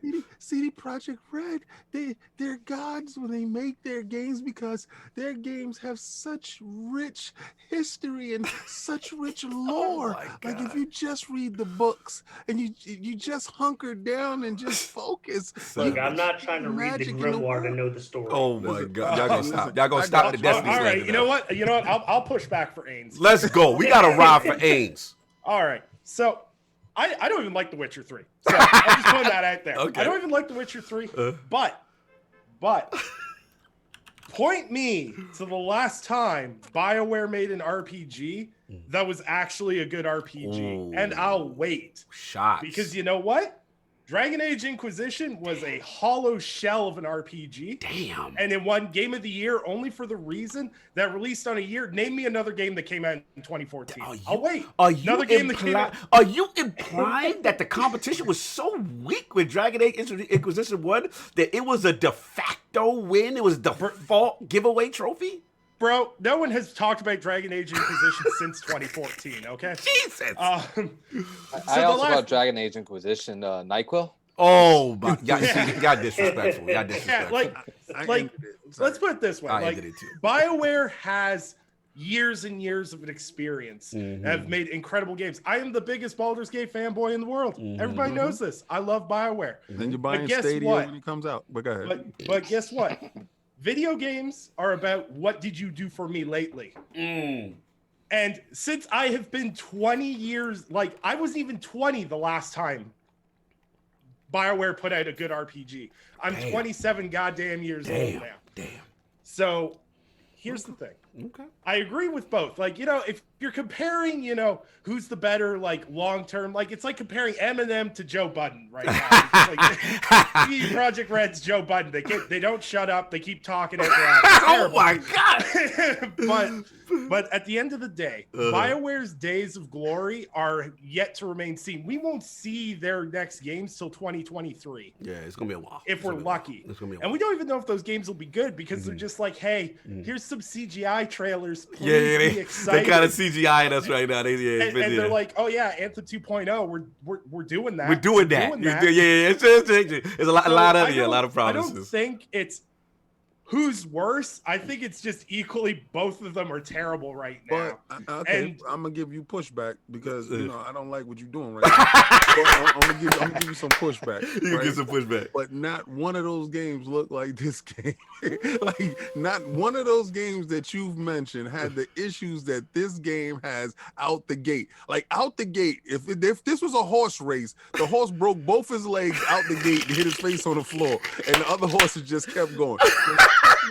Does no one remember the broken Mass legs. Effect Andromeda? Okay, No one Shoot, remember- Mass Effect Andromeda was spooky. Okay, no. I knew you was gonna go there. I knew you was gonna willing go for this the weak fight. spot. I was willing for this fight. I saw donkey legs and all that inside BioWare. And the face. And not one point was BioWare game broken to this effect.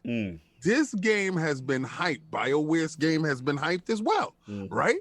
But look at the level of hype and look at the face plant of both, right? One fell, caught their face, and was like, yo, yeah, we good, though. We good. Faces, we good. The other one face planted face down. Now, right now, you have people issuing refunds and saying, I'm never coming back. Like, this is unprecedented for a AAA title game. This is unheard of. This is like Final Fantasy coming. This is on that scale. This is Game of the Year talk. This is the game this is what people brought the console for. Yeah. And, I know people who still have like this. No, we ain't gonna go after BioWare thinking that's sweet cake. That's not sweet cake. Nobody. No, hold on. Uh-oh, get him. Come for me. I distinctly remember when when the Mass Effect Andromeda was going to come out. It was this is going to be the RPG that defines this generation of consoles. Yes. And then they released that reel with the girl With the girl, remember when she was doing the thing down the step, and she was going like this. The thing is I will cap endlessly as an RPG fan that RPGs are incredibly hard to make. It's hard to make a flawless RPG because you know what? You have to get the animations right. You have to get the storyline right. You have to get there's so many more aspects to make a flawless RPG. It's a hard thing to do. And BioWare did decades of RPGs and has an incredible amount of back catalog done. But this generation, aside from Inquisition, they gave me Andromeda and what have you done the for Destiny me lately? Killer. Oh, the Destiny Killer. Oh, yeah, remember that? Yeah. Now, that was a cataclysm. I know how to fix Anthem. I know how to fix Anthem. BioWare seems to know how to put it into a blog post, but they can't make it work yet. Yeah, so exactly. We'll get there. It's just okay. And it's just real side note, real quickly. If you're listening, BioWare, this is how you fix Anthem. Make the enemies memorable. Yeah. They if you look at Destiny, you know when you see Hive, you know what I'm saying? Hive, Fallen bosses. You know, the Fallen, you know, when you see them, you know their distinct movement, the Vex, you know everything, and you know how to fight that combatant. When you play Anthem, very generic, it's very generic cannon fodder. Marvel's Avengers suffers from that same problem.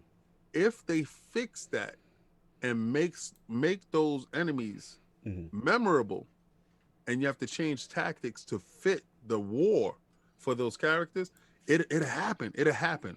But they don't do it, and that's the problem. Sorry. If they're listening, and you use my stuff, I want royalty money here. Let me give a super chat, then we get the rest of the panel with us. Let's get my brother. Though I got Boom. Yeah, Boom. Shout out to Boom. Dope Barrel Game with a $5 super chat. Up to 400 people here. Let's get those likes up. Happy Sunday panel and chat. Salute my bro, man. Always love to see Boom in the realm. It's been a minute. Happy Sunday, Boom. Happy Sunday, Boom. We definitely haven't had you in a minute. Let's see what we got, man. Things are flying. Okay, there we go. I got Lucius Augustus, $5 super chat. He says, Cyberpunk is a broken masterpiece. I'm almost 40 hours in, and the side missions and main story are amazing. I feel bad for my brothers in OG, and that's what I'm hearing. The same thing from Lord Porsche Power. And then Lord Evan, $5 super chat. Just got to say, KOTOR 2, the best BioWare game, was made by Obsidian. Don't doubt my boys Phil Descent. That's facts. I love Obsidian. I'm a cat for Obsidian, so that's my people right there. All right, so let's get Jonathan B with the $5 super chat. Hold on. When we start comparing CDProjektRed to Joe Budden, we really done taken a turn. Thank God, 343 delayed Halo. That would be Ja Rule. Oh my. Coming for Undead. Jonathan B not feeling the Joe Budden reference. I mean, Dizzy, excuse me. I'm really glad the 4 Joe Budden fans are in the chat today. Wow. Y'all go disrespect the music. Joe Budden tour. They on that. They hating on the Joe right now. So shout out to Jersey. Anyway, look, let's get the rest of the panel in, man. Now that we see what's going on, I mean, I'm actually curious about a Lord Macho with this, and then I'll get Snaldo. Who has sullied their reputation more, CDProjektRed or BioWare? Considering the fact that CDProjektRed lied, misled, deceit, run it straight, everybody, run amok, hoodwink, bamboozle. We lied, we cheat, that's where the line is drawn for me, man. That they deliberately lied and they knew about it, knew the state of the game, and they decided to ship it out anyway. That's where you lose all the points for me personally. That's where I think they went from the higher echelon of developers to put on this pedestal. They set the standards for RPGs and games all over the gaming industry. Now they're at the bottom. If you BioWare, talk to Dizzy, they never was at the top. BioWare, they just made they made bad games, right? They made bad games, but the thing is, they can recuperate from all that because they didn't really lie to people about this kind of stuff. They showed you the product and they released it, and it just didn't. It was underwhelming. It didn't live up to snuff. But they can come back from that. I'm not the biggest BioWare fan or CDPR fan by any chance. Right. I'm not even a big Western RPG guy, but just from seeing from the outside, it just CDPR's fall was just dramatic on all levels. Okay, well, what about BioWare? Yeah, let me ask this though, because my man A's, he's fighting a good fight. He's fighting back in the chat. He said, "What about?" He said, "BioWare didn't do that with Anthem. Anthem was spooky out here. That was a cataclysmic disaster." And then the line, there was a lot of things going on that people, let's be real, like it didn't hit right, and that was super hype. That was at the end of I'm not coming for you, Hector. I'm just coming for the chat. That was the end of I remember seeing it for the first time at the Microsoft press conference at the end, and being absolutely wowed at the potential of what was shown. And as the layers kept coming off, and as we got close, and King was there too, like, it was spooky, man. Like, I think we all forgetting there's a little bit of that Anthem. Anthem was a cataclysmic joint failure too. Like, we can't forget about Anthem. I think we forget a little bit. At this point, we're just comparing failures. How bad they kind of just messed up on their part, right? Yeah. So again, it's gonna be all subjective on like what you think is like the worst one, but overall, at the end of the day, it's just like sticking with your guns. BioWare was like in that cool kid class at school. There was with the Naughty Dogs. There's with the rock stars, and then CDPRs comes in with a nice jacket and nice sneakers and saying like, "I run this class now." But then the next day they come in with all these scruff on the sneakers and little dirt and little pee stains up in their pants. Damn! And now they're cool kids. Wow. So it is what it is. It is what it is. Let me get the super chat and then we'll get PD, because I know PD's chomping at the bit because I got Anthem questions for him. Shout out to Persian Knight with the files super chat. Only thing good coming out of Poland is mods gaming. How damn! Shout out to Poland. Salute the Lords of Gaming.net's old mods gaming. I was hoping he could make it, but I did send him the last minutes. So that's on me. Sorry, boss. If you're still around, though, here, jump in anytime you want, brother. You locked that. All right, so let's get Neo Mental, $10 super chat. I love this game. He goes, damn it, jump me. I understand why people are upset, but comparing CDPR to BioWare, but you are talking bugs versus bad game design.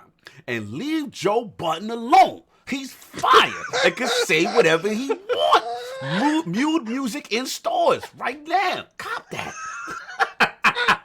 Get him, Neo Mental. Talk to him. I'm loving it. I think I'm going to go straight to Twitter with this. Yo, this has turned into a great Joe Budden debate. This is hilarious. Shout out to Dizzy and Undead. They out here. They out here repping. They going hard to pay. So look, PD, your opinion definitely means a lot to me because I know you were really the BioWare guy. You were the Anthem guy. You know, me, the teasing went down, you know, when Anthem's announced. You were like, it's going down, you know. But serious, all jokes aside, like, with this situation, CDProjektRed, BioWare, who has sullied their reputation the most? So, if you think about it, technically, CDProjektRed, yes, they lied about working their game working correctly on their lower console, but it technically still works on the other consoles and the PC. So technically it still works, just not for those lower consoles. Mm-hmm. And then you look at BioWare, and it has more library to speak of. So you have, your Anthem, and you have your Mass Effect game, and Mass Effect Andromeda, which it had a lot of in-game breaking mechanics, but they weren't things that like destroyed the game. And then you have Anthem, which worked somewhat because there were some consoles that weren't working fully. Fort Tarsus was an issue. Correct. So it had some in-game bugs. And then when you look at it, like, they just had a game that just didn't work properly. And Final Fantasy 14 version 1 was garbage. They trashed it. And now look at Final Fantasy 14 now. It is an amazing game, which, I think a lot of people that love what Anthem is hoping that would become again. So, they always have that turnaround. And from the game, because I have yet to play Cyberpunk, because I just haven't had the time, but I have friends that have played it, and I've seen people play it, and it looks fantastic. And I haven't seen any, breaking type of game-breaking content. Okay. But I would unfortunately say that BioWare has more of a, they have saltied their name a little more. Because even though they have lied, even though CDProjektRed has lied, stating that these things were going to work, they technically still have a product that does fully work, just not on the correct. So are you implying that the games themselves, while having technical bugs, are better games as opposed to the opposite, where it's like Florida or whatever? But okay, I see. Yeah. So I mean, I look at it a little differently. I look at it game by game, not by the them as a whole. Yes, they screwed up. They messed up. But at the same time, like, they both did things wrong. But I mean, I haven't seen anything with CDProjektRed that is in fact not working correctly. Okay. Let me get Slow-Mo, then we get the king in here. Slow-Mo, $20 super chat. Y'all lucky I'm not on this panel. Great discussion. But CDProjektRed rep is worse now because they were known for pro-consumerism and transparency, and they absolutely destroyed that rep with Cyberpunk 2077. That's a strong point right there, man. Let's get the king in here, man. I need to know, King, who messed up their name in these streets the most between CDProjektRed and BioWare. CDProjektRed. BioWare has a catalog. CDProjektRed has one franchise, and they branched off into another franchise. They're just showing you that they really how can I say it? Like, if you look at the history of The Witcher, I'm not taking anything away from The Witcher as far as the lore, and if you read the books, if you read the cartoons, and you do all this other stuff, and you put all of it together, and the characters are well developed and all this other stuff. If you start from the rip, like when they just come out, these games are always coming out broken, and then they have to fix them. This is their MO. Their MO is, don't look at us now, wait till we're ready to go to the ball. And my thing is, why with this company, it's the same mantra, and everybody keeps expecting something different. You knew that the game was going to come out broken. Y'all hoped that it didn't, right? You knew. It's their MO. From The Witcher 1, for The Witcher 2, for The Witcher 3, it's their MO. But what they did with The Witcher 3 was the free DLC. All you guys are capping for the free DLC and the fact that they stuck with the game until the game was at a pinnacle. Hey King. Yes. You know who else gets free DLC for their games? Who? Rockstar and Grand Theft Auto Online. Oh yeah, no. Listen. Red Dead Redemption 2 Online. But you're talking about different philosophies for different companies, right? Rockstar won't ship a game until it's ready because they believe in their product, right? But also, don't forget, some of Rockstar games in the beginning, before they had that big bag and they can lay back and let you continue to play the old game, had issues. So let's not just act like this is an isolated incident. What it is we have fostered this culture of brokenness, and we have accepted it, and we have allowed it to fester and grow into our medium. In this digital age where you can download a patch, what is the sense of making sure that we get it right first when they can tell you, oh, we have a patch out in a week that'll fix that bug, but then a new bug will pop up. Don't worry, we'll patch that bug up too, and we'll get this DLC out. So if we continue to allow this stuff to fester inside our community, it will only get worse. Where you're just getting downloaded levels, and then don't worry, get the level next week. they're starting that right now with the Final Fantasy. Like I told you guys, I wasn't on board for that Final Fantasy cap, and once they release the full game, then I'll purchase the full game. You've been on your square with that, right? So I feel that CDProjektRed has did irreparable damage to their reputation for the simple fact that they're only known for these two franchises, right? So these two franchises, if you look back, you can see a history inside what they have done. They have amassed a fortune on you guys hoping and praying that they fix the broken games that they ship. Right. So now that this game has been more eyeballs, because I think the last generation, it will probably be one of our largest generations, right?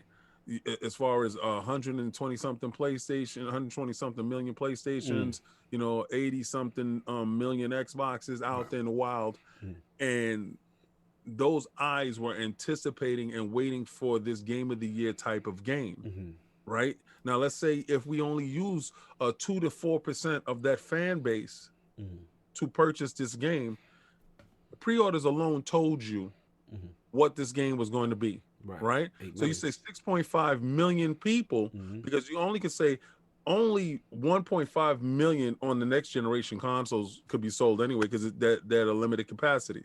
So that's the 1%. But the 6.5, let's just say 2 point something million out of that 6.5. Let's say 2 million out of that is PC. Let's say the rest is console based. That's a disparity. Yeah, just saying. You're saying 4.5 million people is the base that is having this experience. Right. The majority. So they did the worst harm to their reputation. Okay. Look, I mean, look, this is a tough one. Let me get to super chat, then I'll jump in for my thoughts. Shout out to Philly Eagle. Hope I didn't miss anybody before Philly. $5 super chat. As a huge Bioware fan, they destroyed their rep more, in my opinion, because their games matter more to me. So this is dependent on what games you like. Oh, fair enough. Gaming is selfish. We will say that. And then we got, we got after Philly, we got, my man Six Slayer. What's up, brother? $5 super chat. Bioware or CDProjektRed? I say Bioware. CDProjektRed is going to be Let's not forget whose Bioware's publisher is. EA won't tolerate much more before. Oh man, this is tough. I went back and forth with this because y'all know I'm a big Bioware fan. I grew up with the Mass Effect thing, and I unlike some, I like Dragon Age Inquisition, Lord Undead, the Slender. But look at him shaking his head. He's like, nope, it's garbage. Still saying that Macho said it's a snore fest. So Macho, you get to get doc pay. You don't get paid anything. So don't worry about that, Doc. But anyway, look, the more I thought about it, at first I was leaning Bioware. I was. But the more I thought about it, I think the defining things for me, where I gotta lean King's way, is that the lying. And I think when you purposely hold out the versions of a situation, a platform, so you know that it won't make you look in the best light. You're already coming in from a place of deception, right?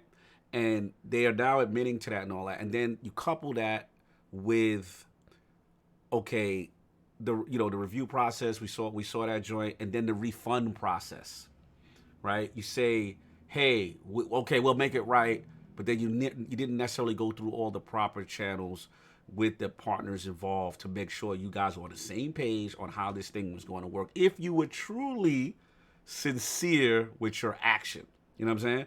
And I think that's where I struggle, because I know, like, BioWare, listen, they did damage. Don't get me wrong. Like, Anthem did damage. Andromeda did I was so hyped for Andromeda, and then, you know what I'm saying, it was what it was. It wasn't a bad game. It just didn't live up to the level that the other 3, and then technically it did have issues though. We not gonna act like it did not. So this is close, but CD Projekt Red was so beloved.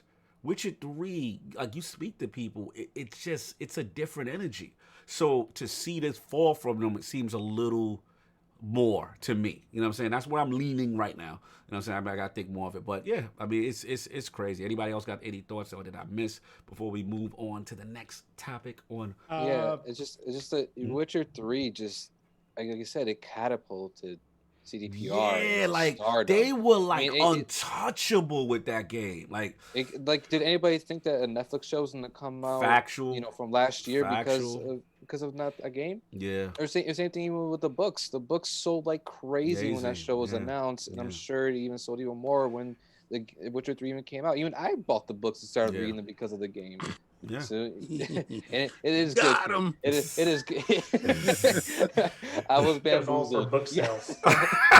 Yes, look, man. I mean, you're onto something, brother. You're onto something. I mean, they were, again, what Witcher 3 just put them in this mythical light, and it's oh man, it's a tough one. It's still close, but yeah, that's what I mean. I'm sorry, Undead, you want to jump in?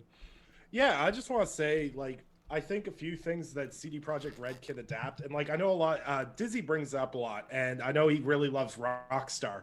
But one of the reasons why Rockstar works so well the way it does is because the people that are in charge in the boardroom of Rockstar are also creatively involved in the game itself. You look at Rockstar, you used to have Sam and Dan Houser.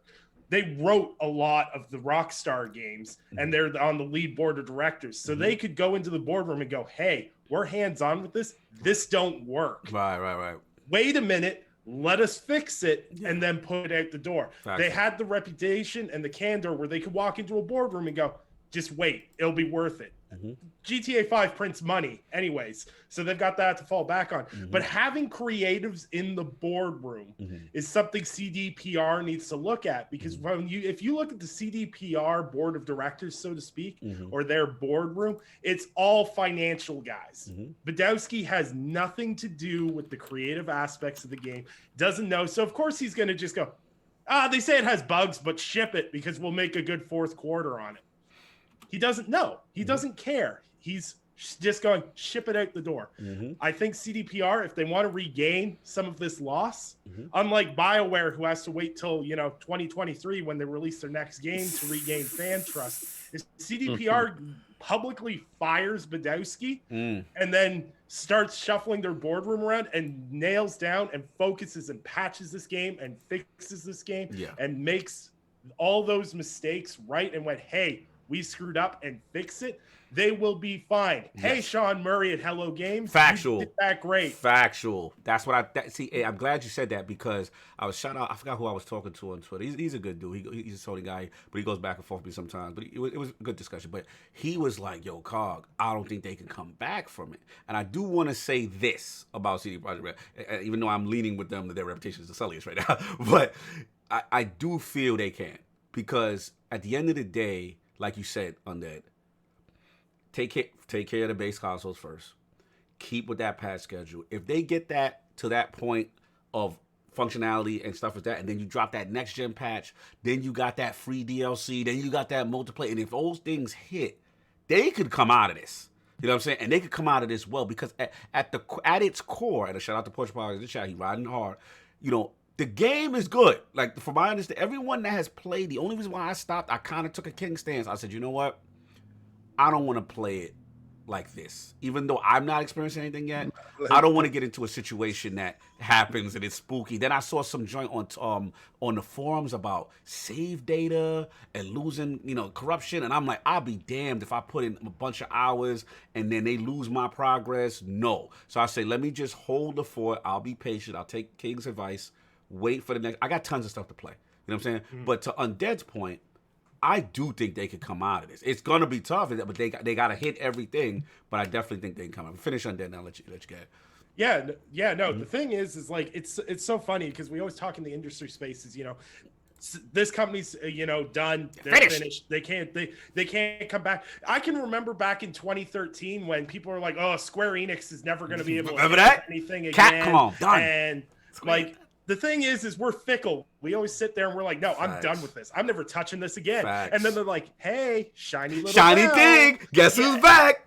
Yeah, and we forget about it. But the Facts. problem, Destiny does that to me every expansion. Continue. The problem is CDProjektRed was up on a mountain, Yes. and it took a dump on reviewers, which then trickled down to the fans, Facts. and then the fans tried to hold the reviewers accountable, and then went to CDProjektRed. And as soon as Facts. you sully that relationship between all those three things, you have a lot of work to do. Yes. And I just do not see without them doing a leadership change up, can they backpedal that? Because they need to show something right now that shows we're committed to changing how we handled the game. Not the game. I know they're going to patch it, but they need to convince people that, hey, the management who made these decisions is gone. Facts. Period. I feel that. Definitely New Day talk. Let me get the super chat and we move on. Shout out to Black Ronin 357. $5 super chat. Inquisition was fun and a great game. Last BioWare game I finished. Salute. I think I am caught up on super chats. Peter, anybody let me know if I missed anything. But yeah, this is going to be interesting. I thought this was a fun topic, man. You know, we got the great, you know, reputations on the line, so it is what it is. But want to do something fun. You know, this shout out to Lord Act. This was his topic. Said about his power. Hopefully, like I said, we'll get him back at some point. But this was a fun one, man. I just wanted to kind of a recap, you know, and this is just personal from each Lord here, you know, as far as 2020, as far as their games, you know, games this generation per platform, that kind of stuff. So I'm going to leave it up to you guys as far as how you want to handle it, if you want to do it per platform, each platform, you know what I'm saying? What were your personal games of the gen, you know, some sleepers and things that stood out to you overall. So I'm going to go to opposite. Let me go with the Young Buck first. Let me go with Lord Macho. You know what I'm saying? Let me get Lord Macho in here, man.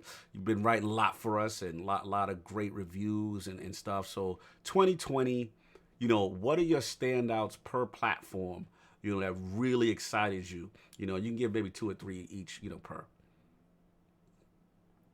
You're muted, sir. You're still muted, sir. There you go.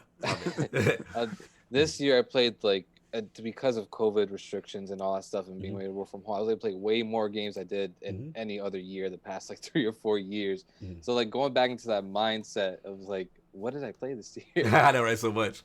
So much, but the one that stand out to me, obviously, it's Final Fantasy VII Remake. Ooh, man, we ran to that booth at PAX with the quickness. We was like, yo, we covering this. We gonna get this. You guys know, if you follow me on Twitter, I retweet anything positive Final Fantasy VII. Well, man, talk that. Like educate Dizzy. He's a heathen. He's a Final Fantasy VI heathen. So educate him. Continue.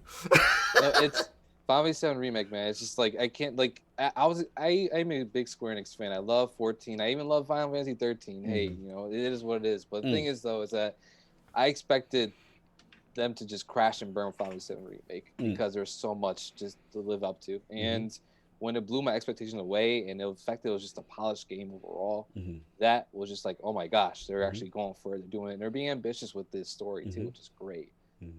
The other one. Let's go. Hades. Ooh, banger. Hades. I don't even like roguelike adventures. You know, I don't even like those kind of games. I find them tedious. I just find the progression not as satisfying.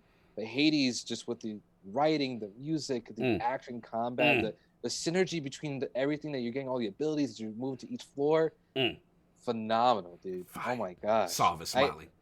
I actually beat the game. I rolled credits on that game.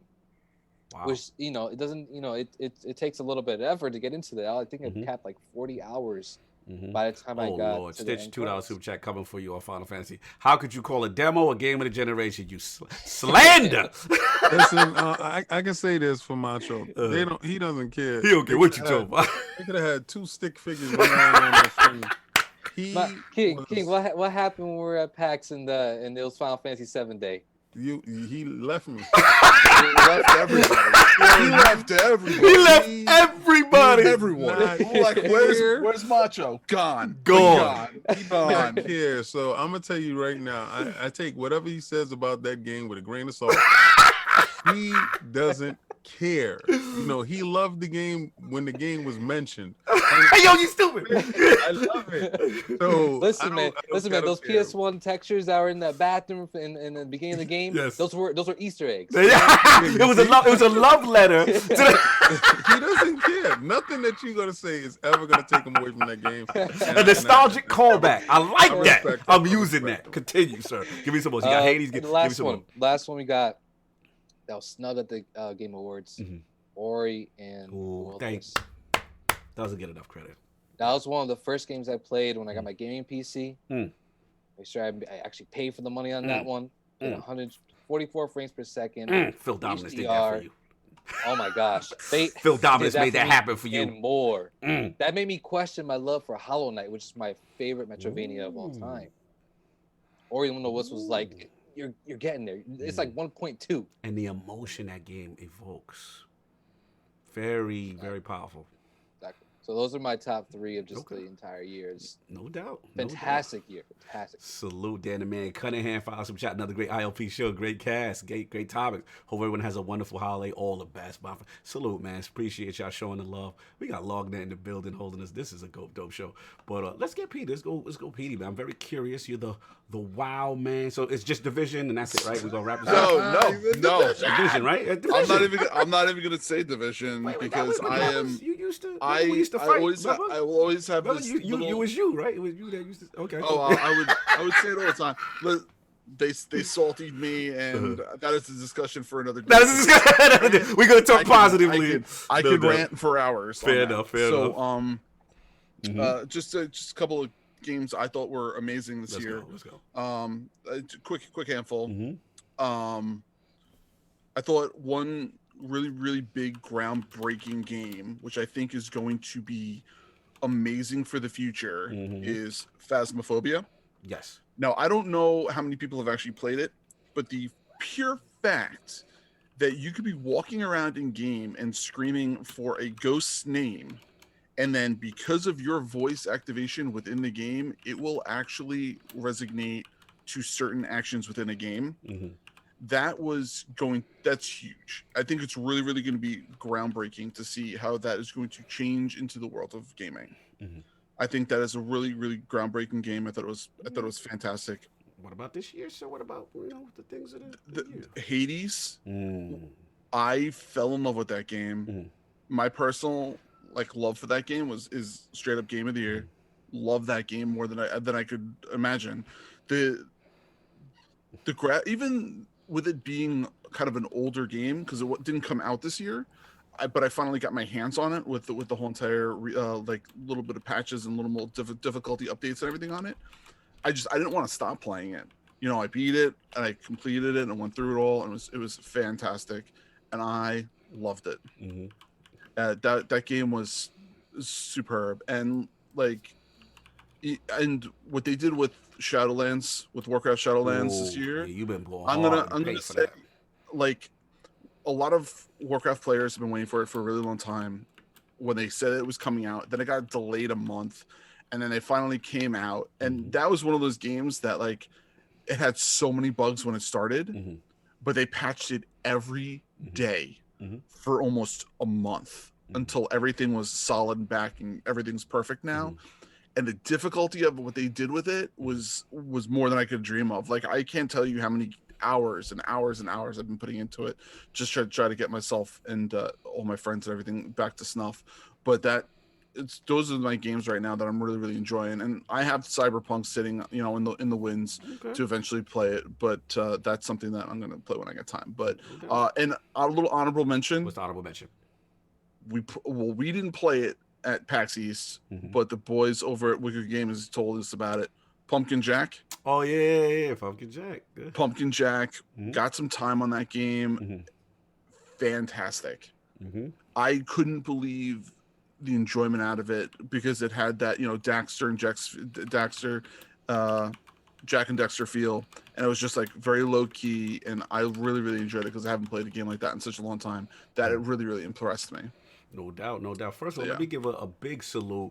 We got some soul in the round. Lord Soul himself, one of the newest additions to LOGNET.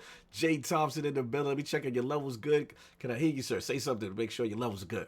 Yeah, you can hear me? There you go, the newest edition. Cool. What's up, man? Good to have you in the room, brother. Yo, fantastic articles. Love what you've been putting out for this site, man. You've been really killing it. Great new addition. So we have a little fun with this segment, you know what I'm saying? Just celebrating just, again, games of the gen for you personally. I don't know if you want to split it up by platform, 2 or 3 or just one, things that personally your favorite games is gen. Oh man. I mean, first is The Witcher 3, without a doubt.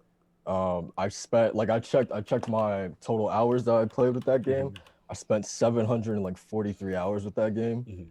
I've beaten it like 5 times. Just like the combat isn't like the best, like nothing to write home about. That's the point of contention. I'll fully admit that, man. But just the stories, those characters, man, it was so memorable for me that I actually wanted to like read the books afterwards. Dope. And yeah, man, I just love The Witcher. Dishonored 2 is another game that I'll put in there, man, because like I started getting back into stealth games, and like the freedom that game gives you, it basically just puts you in like a playground, and it's like just go wild, like figure it out, man. Like just it gives you all these tools and just lets you figure it out, and the freedom that game gives you, man, it was just fun start to finish. No doubt. Give me one more. Oh yeah, for sure. I need one more. Probably Bloodborne, man. Bloodborne was my first kind of entry into the Souls franchise. And for a lot of people too, yeah. Yeah, and I think what really got me into that was just like the aesthetic, that gothic horror kind of atmosphere, man. There's just nothing else like that. No doubt. And the bosses, of course, man, it's just so much fun getting into a new one each time. And just like the best part about that game, man, is just like the interconnectivity of like each of the levels. So like you'll be progressing through a level, and then like you have like so many souls on you, and it's like you don't know if you want to keep going because like you're like, what if I die? I'm gonna lose all my souls. But then like right at the nick of time, you find a shortcut that brings you all the way back to the beginning of the level, and then you have that sigh of relief. And it's just like moments like that just like it really elevates that experience for me, and one of the most memorable of the generation for me. For sure. Good choices, sir. Good choices, man. I love what you're doing. Let's get Lord Dizzy in the realm. LordsOfGaming.net COO. I need 3 from you, and it can't be all ARC. Just to clarify, are we doing this year or generation? We could do generation. Let's do generation. Okay. I just wanted to make sure and not sound silly when I was like, I don't have any for this year. Nah, you good. I expanded it. But I actually, so I had 3, but there's also a 1A. So I'm going to start with Titanfall. And with Titanfall, I have 1A Destiny. And the reason I say these, listen. Wait! Say that again for the people in the back. Let me put I want to focus on Undead's face when you said that. Was amazing. Continue. But what they did to the first-person shooter genre, they put the genre on notice. Everybody tried to play catch-up to both of these games afterwards. And I say Titan. The reason why I have Titanfall in front is Call of Duty was their direct competitor. Oh, factual. And look at all of the games that they were like, this is trash, because they were trying to mimic what Titanfall was doing, and they failed utterly. So much to the point they were like, we just got to go back to the old stuff because we can't try it. That wall running though, bro. What Titanfall? No, not for 2020 slow-mo. Slow-mo go in there. Continue. Ignore him right now, the Division crew. Ignore the Division crew. Let's go. So I have them because of what they did to the, just the genre in general. I can't go play another first-person shooter without trying to wall run or try to jump and float like I do with my Warlock. So they just put them on notice.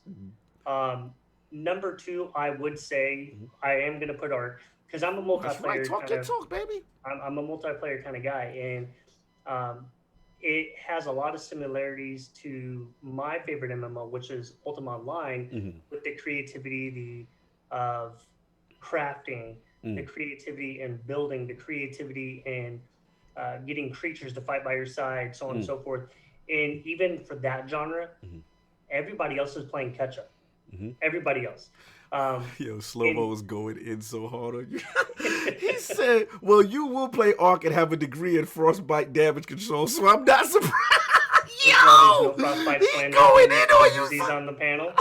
Secondly, Slow-Mo is ruthless. Wait. I gotta ask, did seeing Vin Diesel get you excited? See, he was a good dude. Listen, he wouldn't have been my first choice to be in Ark, but nice. I mean, it is what it is. He puts thousands of hours into Ark. But everybody else in the genre is still trying to play catch up. And the one thing I will say for Obsidian, when they made Grounded, they did contact and they have talked to the developers over there at Studio Wildcard, what worked, what didn't work. So that helped them into building the world that they were trying to build, which came out very good. So as we see the genre starting to get better, but it's still the king of the genre. No doubt. And the last one actually is going to be, again, I'm more of a multiplayer kind of guy. Yeah. But this one made me fall back in love with a single player campaign experience, and that is Hellblade. Yeah, you ride or die. You go hard to paint. Hellblade actually made me get PS Plus, or not PS Plus, PS Now, just so I could play God of War. That game, you go hard. Everything that it does is awesome. The way that it tells the story, the way that it uses new experiences with, and you have to play with a headset. Or I guess in King's case, have a phenomenal home theater system. Where you can say the pin drop came from over here. Facts. The voices, amazing. It did such a great thing, and the motion capture that they did with it. It was one of the games that blew my mind for the generation. And actually, if I were to say that my game of the generation, I would say Hellblade over those two. Okay. Wow. But, and it made me, like I said, it made me want to go play God of War. Facts. No, that's huge. Like I said, we can't act like, one, the transformative nature of what Hellblade was doing in the audio space and graphically for a small team to what they did. And as much as I tease you about as a Destiny fan, I mean, you've had our battles, but I will say, one of the things that I have to admit to you live on air is one of the things I always do is check engagement. I'm a big engagement guy. I'll go to games most played on Xbox Live. I'll check those things out. And I always take great pride that Destiny, for a game I played for damn near 6 years, is always in that top 10, is always mixing. And every time I'm like, damn, Ark is ahead of us. What's going on? Who's playing Ark? And I'm like, it would get me mad. I'm like, yo, this game is, again, I don't know if it was since the Game Pass thing, but Ark is always, as much as I talk about it, it is always in the conversation with engagement. And it showed out, because obviously we got an Ark 2. We seen the bag that's been dropped. Microsoft supported it. It's an exclusive. So salute to you. You were there since the early beginnings. Since the early days. Riding and dying. So salute to you on that. I got to give you your rules as well. You can spell it with Ark. But let's get Undead in the realm. I am dying to hear. This is a Lord of... I'm calling him Lord Contrarian sometimes. He's got his own bag. Yes, you've got your own bag. But I'm very curious, what were your kind of 3 personal gen-defining games, for you? Well, I'm going to do 3. I'm going to do an honorable mention for one, because I can't necessarily throw it in as a game of the generation, but it made me fall back in love with the whole genre again, in which it's one of those games where you play it and then you go on Steam and you buy 10 more games in that genre because you just fall back in love with it. So my honorable mention will be Iron Harvest. Oh, for the simple reason is that game made me go, all right, I'm downloading Age of Empires again. Oh, I'm downloading Age of Mythology again. Let's go. Like 300 hours of RTS games because of Iron Harvest. It's brilliant. Go play it. You can go on this channel and watch me and Attic get our asses absolutely shout out to the from one devs. side to the other. Shout out to Iron Harvest. That was fun. Destroying us. Continue. So definitely Which I'll mention too that our review score for Iron Harvest actually got an accolades trailer. So congratulations on that, my man. That was big. Yeah, that was huge. You guys killed absolutely. it. Absolutely. And so going to my games, as everyone knows, anyone that follows me, I'm a little weird in the games that I love to play. I love it. So my first one is Hitman 2. For the simple reason is this was a franchise that after Absolution, it could have died. They went episodic. They got dumped by Square Enix. Square Enix was like, get out of here, take your IP and just get out of our hair. And they went independent, and they've been putting out an amazing open sandbox game where you can do anything. Anything you want, you can do it. The mission structure's there, the variety's there. It's the only game where you can kill Gary Busey and Sean Bean. Like, it's a win-win. Honestly. For that alone, I'm a stealth nut. I love those games. Ubisoft, Splinter Cell. Yes, please. Wait, what do you got against Sean Bean? He gets killed in every game. All the time. He gets killed all the time. In every movie, every game, man gets killed all the time. Shout out to shout out to Sean Bean. My number 2 is gonna be, it's a combo of Doom 2016 and Doom Eternal, because that is FPS porn. That's what that is. Period. End of story. Full stop. It is the smoothest game that you can play. And if you are really bummed out by Cyberpunk and you're like, oh man, this doesn't run on my base PS4, Xbox One, go buy Doom Eternal. That runs 60 FPS on your base VCR, Xbox One, and your PlayStation 4. That will work front to back. It's an amazing game. The DLC is so hard. It made me seriously question whether I could still play Doom. I had to take it off the hardest difficulty and dial it down. It's an amazing front to back experience that id Software really shows why, id Software has the track record of being one of the best FPS studios in the market. Aside from Respawn, obviously, because Dizzy is 100% I love when Dizzy said that. With Titanfall. My last one's a little hard because there's so many games that came out and can be considered generation defining and everything else. Like people say Witcher, everything else. My final one is Prey. And the reason why Prey is because this is our first generation that we had to go through where we didn't get a BioShock game. And this was the first generation that a game did BioShock better than BioShock was done with BioShock. Salute. Prey front to back is one of the best immersive sim games that you can play on any platform. It got a lot of flack because I will admit, it is absolutely nothing like the original Prey IP. They slapped that IP name on there in order to sell it. Yeah. That is what it is. But it was so immersive. It was so much fun. It was so weird. It had so many different aspects and how you could play it, so many branching paths you could do.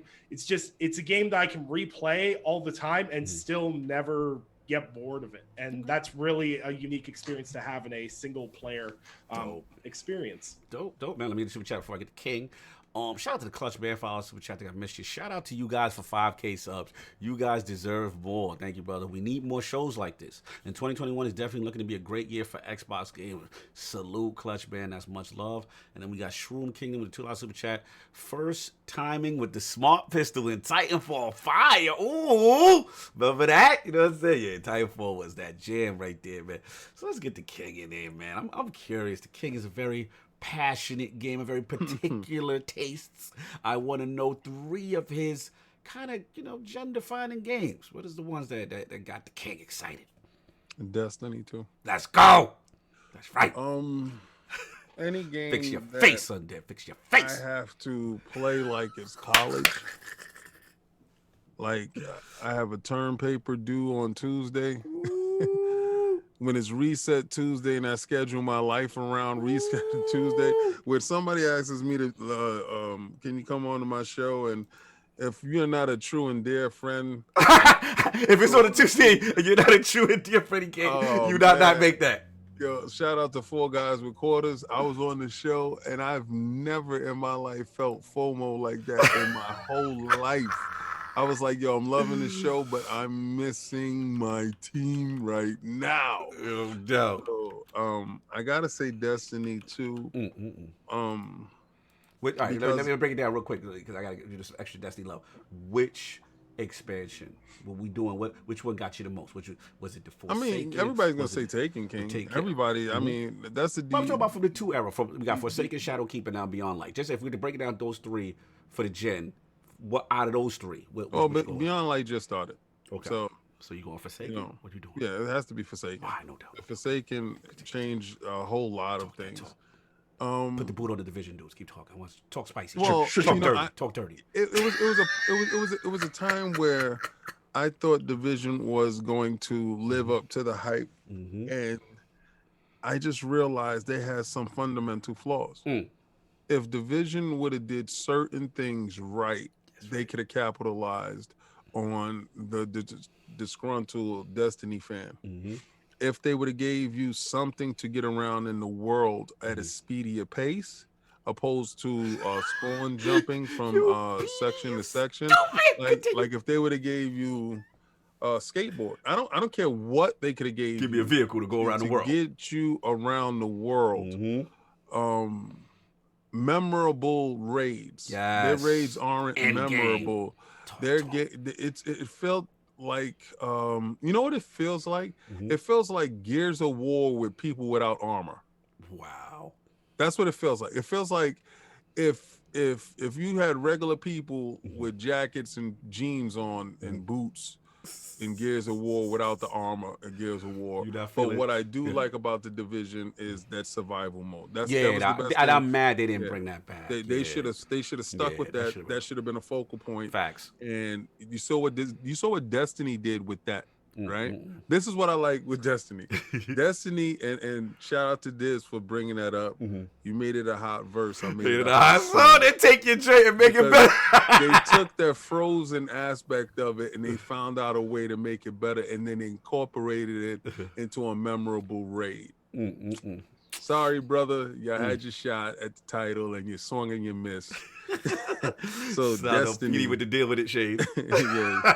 Destiny is by far the best console shooter, looter shooter that's out there. Period. If you're going to talk looter shooters, you go with Destiny. What else we got? I fell in love with roguelikes. Yeah, you did. Yeah. And I have to say, Dead Cells. Shout out to Sovereign. He was raving about this game. He was frothing at the mouth, and I'm like, if it ain't in Game Pass, I don't care. I don't give a damn. So guess who showed up in Game Pass? This vaunted Dead Cells. And you know what? I went in so jaded. I was like, this dude don't know what the hell he's talking about. I said, I'm gonna play this game, and I'm gonna put a video out, and I'm gonna blast this game. 5 hours later. 5 hours later. Oh man, I was like, yo, I brought the game right off the rip.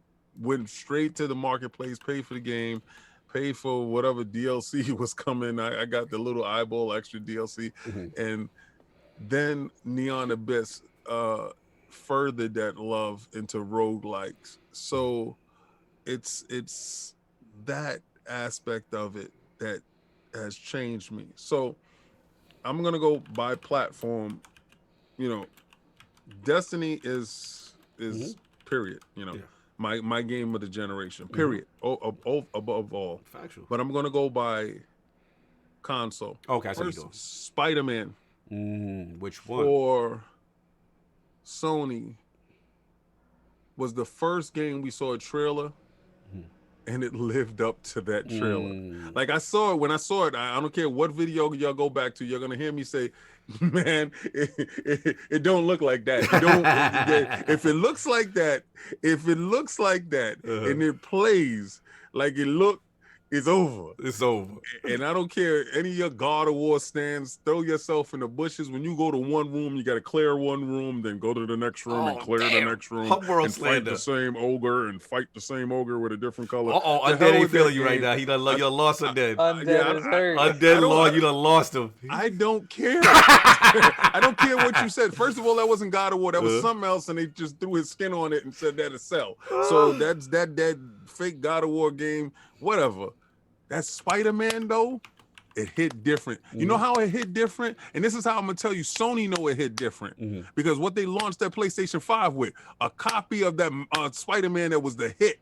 So they didn't launch it with God of War DLC. No, they had to come with that hitter, that one-hitter quitter, that Miles Morales, get that old feel back and let you know we doing this. So Spider-Man definitely, hands above all, is the game for the PlayStation. I will buy a PlayStation just for Spider-Man, and I did. It's called a PlayStation 5. It's upstairs. I ended that Spider-Man, and what is it doing? It's on ice deck, frozen until some games come out for it.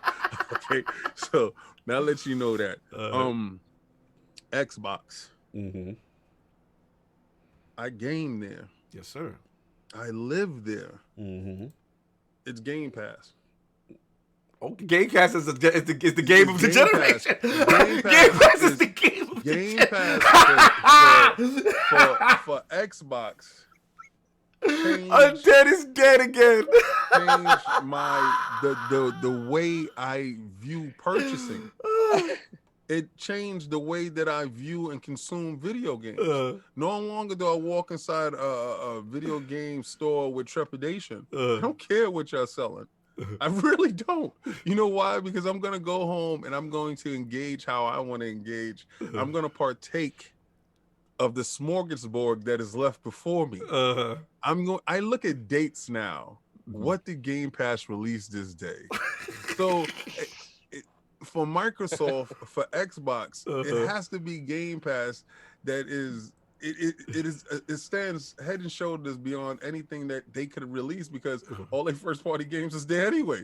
So if I pick Gears, I'm talking Game Pass. If I pick Halo, I'm talking Game Pass. If I pick Forza, I'm talking Game Pass. If I pick Ori, I'm talking Game Pass. So what are we talking here? We talking Game Pass. So that's what we're talking. When you talk Microsoft, we talking Game Pass, or you're not talking at all. So I can't like I wish I could pick PlayStation now, but Spider-Man not there. Anyway, had to throw slander. He had yes, to exactly. throw slander. I gotta put that heat on their neck. Step up your game or get out the box. You notice your PlayStation 5 upstairs is frozen. Moving on. Listen, King, I know you're King, you have an honorable mention you have not said anything about, but I know what it is. What is it? What? I know what it is. What? Come on, man. Throw that in the bushes. Final Fantasy. Put it on. Talk why you got it on the when screen. the full game comes out, see, you know what? I can't respect. You know why I can't respect that game? Final Fantasy. And I'm gonna say it again. It's like you coming spitting on the ether track right now and changing the words around. It's you heard Nas spit the greatest verse that you've ever heard, and then here you come using the same beat. Switching up your lyrics and you making it a little bit better. Sorry, bro. That game has been done, sold, and got to me already. I cannot respect it. When it's finished, you're not gonna monetize my wallet in the manner that you're trying to do right now. And you're trying to catch. Listen, I ate the meal and I ordered again and delicious. It don't matter what they did to that game. You was in. You are in for the full ride. Continue to get my balls off of these super chats. Okay, super chat. Switch. Yes. Switch on the game. Careful. It has to be Zelda. Oh, my man. It has to be Zelda. It has to be Breath of the Wild. That kind of sucks. Because I don't know how many years into the generation of this console, and for the first game to be launched on it is, the only game that I can bring up note that actually holds me to that kind of sucks. Because that's the game that made me buy every damn amiibo that you could ever catch. Thank you for making me know about that wolf. I had to get that wolf because of you. Thank you. Listen, that $60 purchase. Well, I guess, with the console or whatever, that $60 purchase turned into probably a $3,000 purchase. Factual. With Nintendo. Factual. Me hunting down amiibos, me in $5 stores finding amiibos and posting it online. Factual. I got them amiibos, baby. Factual. It has to be Breath of the Wild, and it's probably my most anticipated Switch Pro game coming up. And I'm gonna do that, So yeah. Breath of the Wild. All right, no doubt. Let me get these super chats that I'll get my joints off. Shout out to, hope I didn't miss anybody, Shroom Kingdom. King makes Game Pass sound like the 40/40 Club. If you ain't in it, you ain't in it. I'm sorry. If you better be there. Shout out, it's true because he don't talk to people who on Xbox Live. If they don't have a game, they don't have Game Pass to play the game with him. He don't talk to you until you My get Game Pass. God, Yes. if you're in my group and you try to come in there and you talk about you don't got game, because I tell you, it's in Game Pass right now. Just download, let's play together. And if you say I don't have it right now, or my funds ain't right, I'm deleting you off my friends. Frodo, you're on notice. Continue. Shout out to Frodo, that's the homie. I had to tease him. Shout out. Let's get Victor L. Stay $2 super chat. King, who did that for you? Say it. Ooh. Phil Dominus Maximus Aurelius Spencer. He's out here. Y'all gonna see what he does next year. He on a world tour with Muhammad. Pixel Bit G. Damn it, skip me. All right, there we go. Pixel Bit G with the $2 super chat. King, Spider-Man only had 4 enemy types. I don't care what you're saying. They had a whole world. When I can go see what I want you to do with God of War is run from room to room without them putting up that fake barrier that you can't leave. Like with Spider-Man, if I get in the heat of conflict, I can just dip out. I get punched in the back of the head by some nondescript dude, or I get shot by a rocket. I can leave the area. You cannot leave in God of War. It's finish this area. Not if you're indoors, man. Ooh, he said not if you're indoors. Yeah, you're always trapped in those rooms, man. Always. Okay, so you're talking about if you're going through a story segment or instance, right? Sure. Yeah. Yeah, you're talking. Okay, so is there any free roaming in God of War that you could just go besides you sitting in that boat? I was about to say the boat. Listening to the head talk to you and the little boy annoying you. Are we there yet? Are we there yet? Oh my God! And the little head talking about, well, basically back in my day. Oh my! The disrespect! Something to distract you from how boring this is. You sitting there rowing a boat to a nondescript island that's over there that you don't got that power up, so you just made it to this island for no reason. Undead, get him! Get him, I did not come on here to listen to this. Listen, LordsandGaming.net, please do not issue your resignations after this. We love our PlayStation fans. We love the PlayStation community. Lord, so please stay with us. Not my God of War. If you want to see a real God of War, you better see the earlier versions. Oh my God! When he fought Hercules off his arms and beat all God. I will say is I'm really glad that Spider-Man won Game of the Year in 2018. Oh, it did. It won my Game of the Year. Not all you stands that was out here capping, talking about, I like how Kratos look now with the beard. No. I like my Kratos with the smooth bald head and the bald chin with the little joint on the side right here. Kick kids off of mountains. I'm down with that Kratos. The one that beat Hercules to death and fought Zeus. Yo, you wanted to fight Thor so bad, and they said wait till next year. See you next. My man waiting. Kraken. He ripped the wings off of Icarus. Come on, man. I can't even see that God. Your God of War is the fake God of War. Oh my God. Kratos paying for child services, and now he's getting ripped for it. He old. He can only fight Boulder. It was no respect on his name, man. He didn't even fight Hyperion and nobody. Come on, man. I can't mess with that God of War right there, man. Oh my God. Anyway, wow, this turned into slander. Let me get my parts off. Listen, Games of Generation, so many good games. Obviously, King, I gotta side with you on Destiny, of course. You know what I'm saying? I've never played a game that long. Best gunplay in the business, as far as artistic weapon design, the way weapons feel, the way weapons react on the enemy, the shooting mechanics are second to none. I don't feel they get enough credit as far as musical direction and orchestra, some of the best music, and the thing that keeps them alive. Even though we go through our ups and downs, I know Slow-Mo in the chat and I'm teasing me and Undead teasing me. The thing about it is it's the end game. When you do a raid for the first time and you experience that, and Deep Stone Creek, their latest one, a combination of some of the best mechanics and some of the best music I've ever heard in gaming. So salute to them. They keep the train running. They're doing what they're doing. I like that they're expanding. Game Pass was phenomenal for them. Cross plays coming. Cross save was phenomenal. They were on every platform. It's everyone. I mean, I know I stand for it, but a lot of these live service games are trying to mimic that format, and not all of them are able to do it successfully. So salute to them on that. Damn, Dizzy stole a couple of mine that I'm gonna use as honorable mentions. I'm put Titanfall as an honorable mention because that changed the game. That was transformative. Shout out to Respawn. I'm a huge Respawn fan. I'm a stand for them. Vince is the man. I love them. Those are the Modern Warfare 2, the Modern Warfare days. Salute to them. Titanfall 1 or 2? Oh, that's a good question.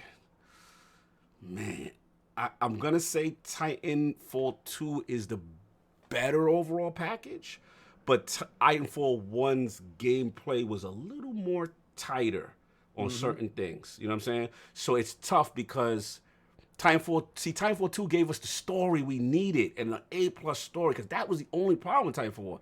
But Titanfall 1, I do feel the multiplayer was more addictive. It controlled a little bit more tighter. Something about Last Man Standing and the balance was better in Titanfall 1 from a gate. That's just me, you know what I'm saying? But you can't go either wrong. So that's that. I agree. I agree. Salute there. Yeah, me and you, I know we share this. Me and you All facts. yeah. All facts. We shared it. Oh, yes. Salute. Oh, Undead. Okay, I didn't know we was on the same page. I usually get attacked when I say that, so I didn't know. King is on another one. Breath of the Wild. I mean, listen, I'm a Sega kid. I began standing for Nintendo because of Breath of the Wild. Like, Breath of the Wild, the minute I saw that trailer, the minute I saw that commercial, you know, I knew they had one. It was definitely for me. Nothing, you know, it was the ultimate comeback because King knows I literally threw Nintendo in the bushes for about 2 generations. I said to myself, I'm never buying a product from them. I did not like the Wii U. I wasn't about the Wii. I was done. I was theoretic. I was like, they're never taking third party seriously. They don't want mature games. It's not the platform for me. I've outgrown them, right? And then the Switch came around, and then Breath of the Wild at launch, and I was like, yo, they got me. So salute to them. That was amazing. Yeah, then it comes down to this little ninja game that I could not believe. I remember when I seen it from Sucker Punch, and I'm like, okay, this is cool. Feudal Japan, you know, all right, cool. But it's rare for a game to live up to the hype to me, and I didn't know what I was getting into, and just the whole, you know, I put a shout out to, you know, LOGNET. We'll get into it. You know, I had a couple of write-ups on it, but I guess no one's done Ninja right, in my opinion. Usually there's something wrong with it. Either you don't got the narrative or you're too action-based and not enough stealth. And this was a story of a man struggling with his internal code versus going a dark path into ninjutsu, basically. You know what I'm saying? And it was so well done. One of the best endings I left my controller on the screen, you know, that I just left it. I didn't know what to do. I don't want to spoil that. It's very powerful. Ghost of Tsushima is the world in itself is a character.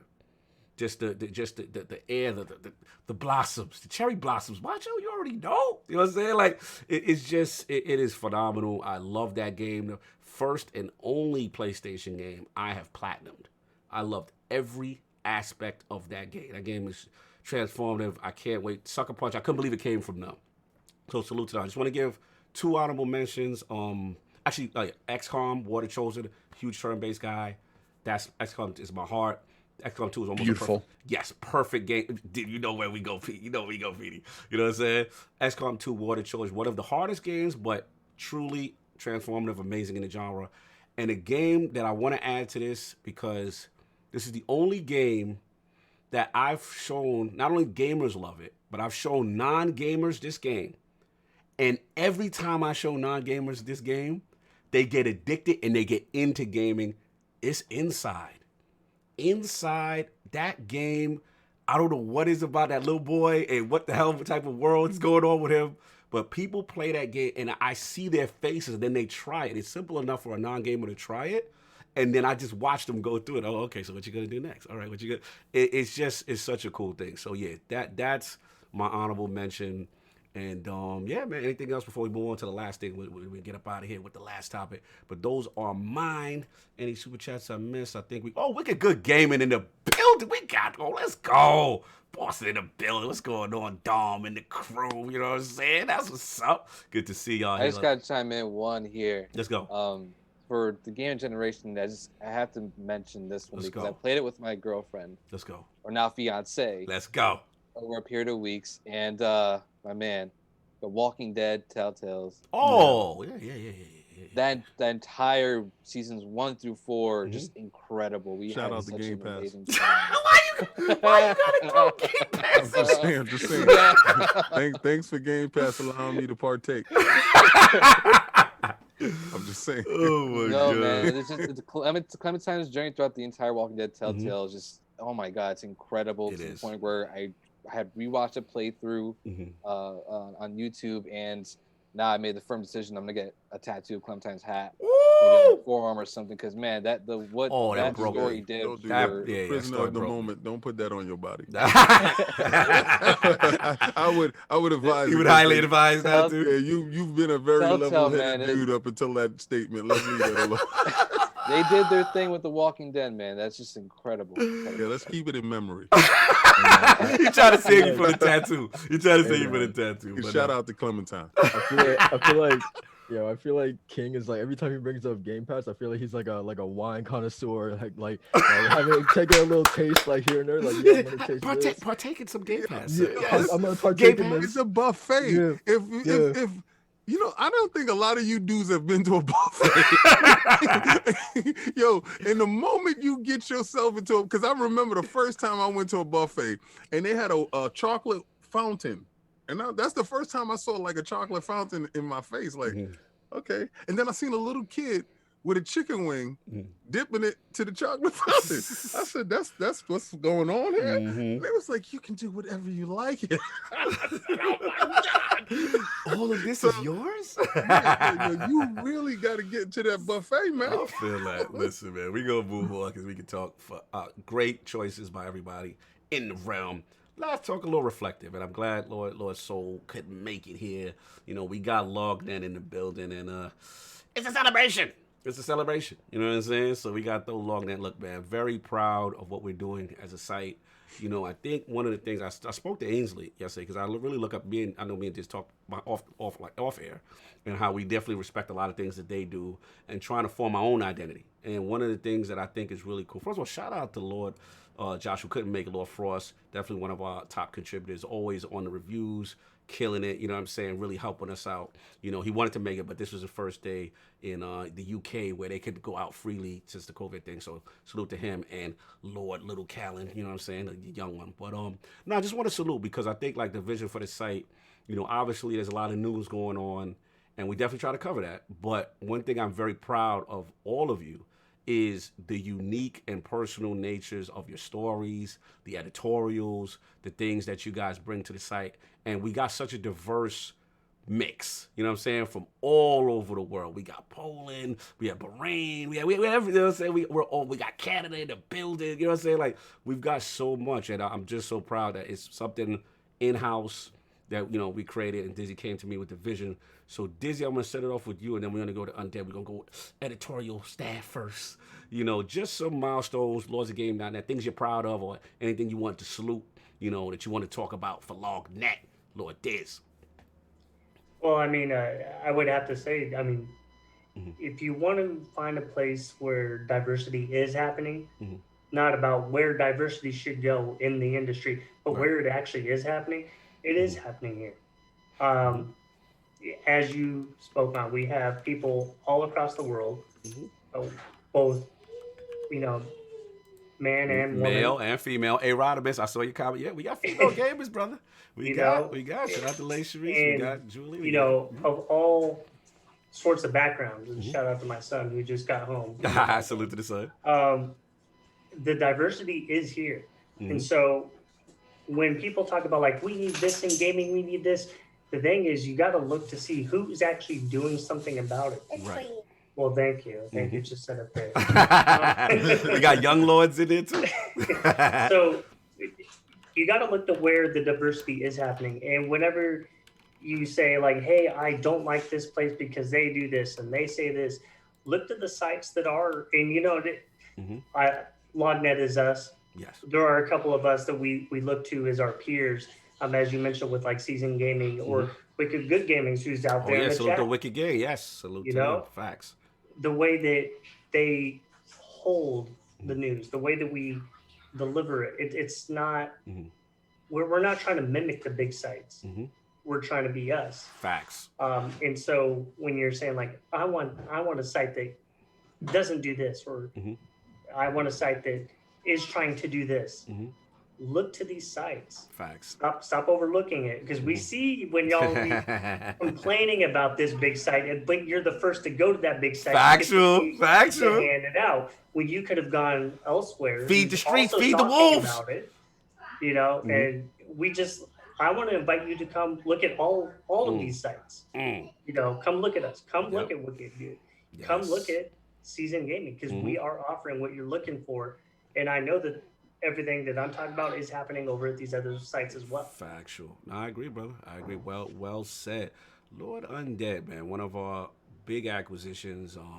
You've been rocking and rolling since you hit the ground running with us. Non-stop, high quality articles, high quality stuff. You know, just stuff you want to talk about. Any milestones, anything you personally want to celebrate, you know, with us at LOGNET, or, you know, the floor is yours, brother. What do you feel? Well, let me take my hat off here. Uh-oh. I've spent I'm not gonna say a long time. I've been floating around the writing field for about 4 years now, creating content in different ways. I've done the YouTube side of things. I've done the writing side of things. I even dabbled in some PR at one point. I've done a lot of different things, and there's been things I found that I don't like. There's things that have gone wrong. There's been things that have left me incapable of creating content, or I've found myself in various situations. But one consistency has always been the people that are a part of LOGNET as a whole. And what I mean by that is when things went south where I was before, I will not name names. I'm not no slander. Fair enough. But when things went south, the first person that was in my DMs going, "What's going on?" was LordCognito. And he was the first person that offered me a place afterwards, but was also kind enough to go, there is no pressure. Every other offer I had gotten was, hey, we need you right away. Can you do this? I was allowed to slowly progress into LOGNET over a 2-month period of slowly adjusting, getting used to everything, and moving in. And it was a great transition. And I can't speak. Dizzy mentioned diversity. And, you know, we always talk about diversity in the industry and everything else. And what's great about this site is the different voices. I'm not only one for diversity of how somebody looks or anything else. I want diversity of thought. And there's so many diverse thoughts that come out of this site. I'll click in the pending articles tab sometime. I'll see an editorial sitting there and I'm like, wow, okay, I never even thought like that, or I didn't even think of doing something like that. And I think that's the brilliance of independent sites, because we'll put something out, and you know, if it doesn't do bank on views, it doesn't matter. We're proud that we put it out there. It's not dictated by a media site going, you need to hit this quota of views in order to, you know, stay relevant. We've seen big sites this year get closed, get shut down. US Gamer, rest in peace. They did great work, but the views just weren't the way they should be, and they got shut down by their corporate overlords, for lack of a better word. So, you know, independence where it's at. I say that with no irony at all, is the fact that being independent is great, because you can create content that matters to you and matters to the people that you write. I love when people come to me and go, hey, I've got this idea for an article, or hey, I need help with this. And that's what's great about this, is there's no, oh, this is leadership and you can't talk to leadership. It's, hey, I can kick ideas off of people. It's a family environment, and that's what makes LOGNET so special. And the fact that, like, since I joined up, even some of the talent that we've acquired since I've been here, and see the site growth, like year over year, it's like we're like 900% in some areas views. We're doing it naturally, though. There's no forcing anything. It's just coming naturally. And that's the most beautiful thing in the world. And this is why I created a LinkedIn this year, and I had no problem. LOGNET is the only thing I've put on my LinkedIn in terms of where I work, because there is nothing that has ever come out of this site that I am not proud to say that I would put my stamp of approval on, because every person here does something important and does something with their own unique voice that makes this site what it is. Every person is important and valued, and that is worth its weight in gold. That's it. Powerful, brother. Powerful. Shout out to A-Rod, as he said. Undead out here trying to make me cry like the Mandalorian ended. Man, it's real. Listen, man, thank you for those words. That meant a lot, and everything you said reverberated. Like it's to the heart, and that's love, brother. We very, very fortunate to have you, and a lot of people, you know, definitely speak highly of you and every the work that you do for us. You know what I'm saying? Again, I want to shout out as well Lord Josh, who couldn't make it. Again, so many people that couldn't make it that are not here. That's part of the team. We want to salute all of you because you guys really contribute. Yeah, man, it's a lot. It's a lot going on with us. So let's get Lord Macho, man. Lord Macho, a Scribe of the Month winner. You know, someone who has been on the floors with us, being King, you know what I'm saying, and PD, you know, in the floors of PAX, in the underground running, doing things, and tremendous articles and unique perspective as well. So what's your feeling? Anything you want to shout out? Any milestones? Any things you're proud of? What's going on with you and your feelings on LOGNET? Yeah, man. I mean, it's kind of hard to believe that it's been a year and some change since I've been with the ILP and LOGNET crew. I mean, one of the biggest things that changed me and my work ethic and how I approach things and just my overall professionalism when it comes to writing and just doing content distribution was PAX. King, Cog, you guys know that. Facts. You know, I was nervous. It's my first time actually. Remember that dry run we was doing with the mics and the remember that? We were doing fake interviews to get you ready. That floor was still cold. I wish I wore socks. But no, it's just you guys put me through the ringer, and it was one of the best things. It was one of the best experiences I ever had in my life. Just going to a gaming convention with people that love video games, that love to talk to people, that love to be in the in the entire realm of it all, and it was just incredible. And you guys gave me that spotlight, and you said, "Here, talk." And the one thing I had to do with it was obviously just go with it. And Facts. You know, I had to say thank you guys so much just for that in general. Just give me a voice. Love. Because again, I like what Zizzy was talking before, saying how like these other sites just weren't promoting diversity, and we were the ones to champion that. Factual. Right from day one, and that's what I recognized when you guys again gave me the microphone, say you talk here, you have a voice, talk, and you guys did that for me, and I can't be any more grateful for that. Which is why that when I put out an article, when I do my research, when I do a how-to or a walkthrough for you guys, Genshin Impact is on fire, sir. Continue. Exactly. And again, that's gonna get 110, 120% from me because you guys decided to give me the responsibility that I need to put out the great stuff. And of course, shout outs to Ancient Frost and Joshua for editing my reviews and making sure that they make sense. Yo, he put a lot of red on my articles too and sent it back. Exactly. The thing is, like, I need that. You need we need to hold back the reins because I can go off. I can go on a tangent and go to against my B, but you'll say, no, pull it back. Here's the point that you probably want to make. Can we adjust it? You know, Facts. So again, it's an entire group effort, which is I can't appreciate enough. And again, shout out to everybody, all the leaders. You guys are leaders. Dizzy, King, Cog, Undead, and anybody else, man. You guys are leaders, and we all work together to put the best content. I couldn't be any more proud of that.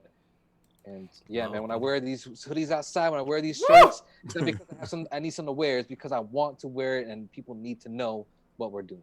Oh, yo, dude. Love Mandalorian tears right now.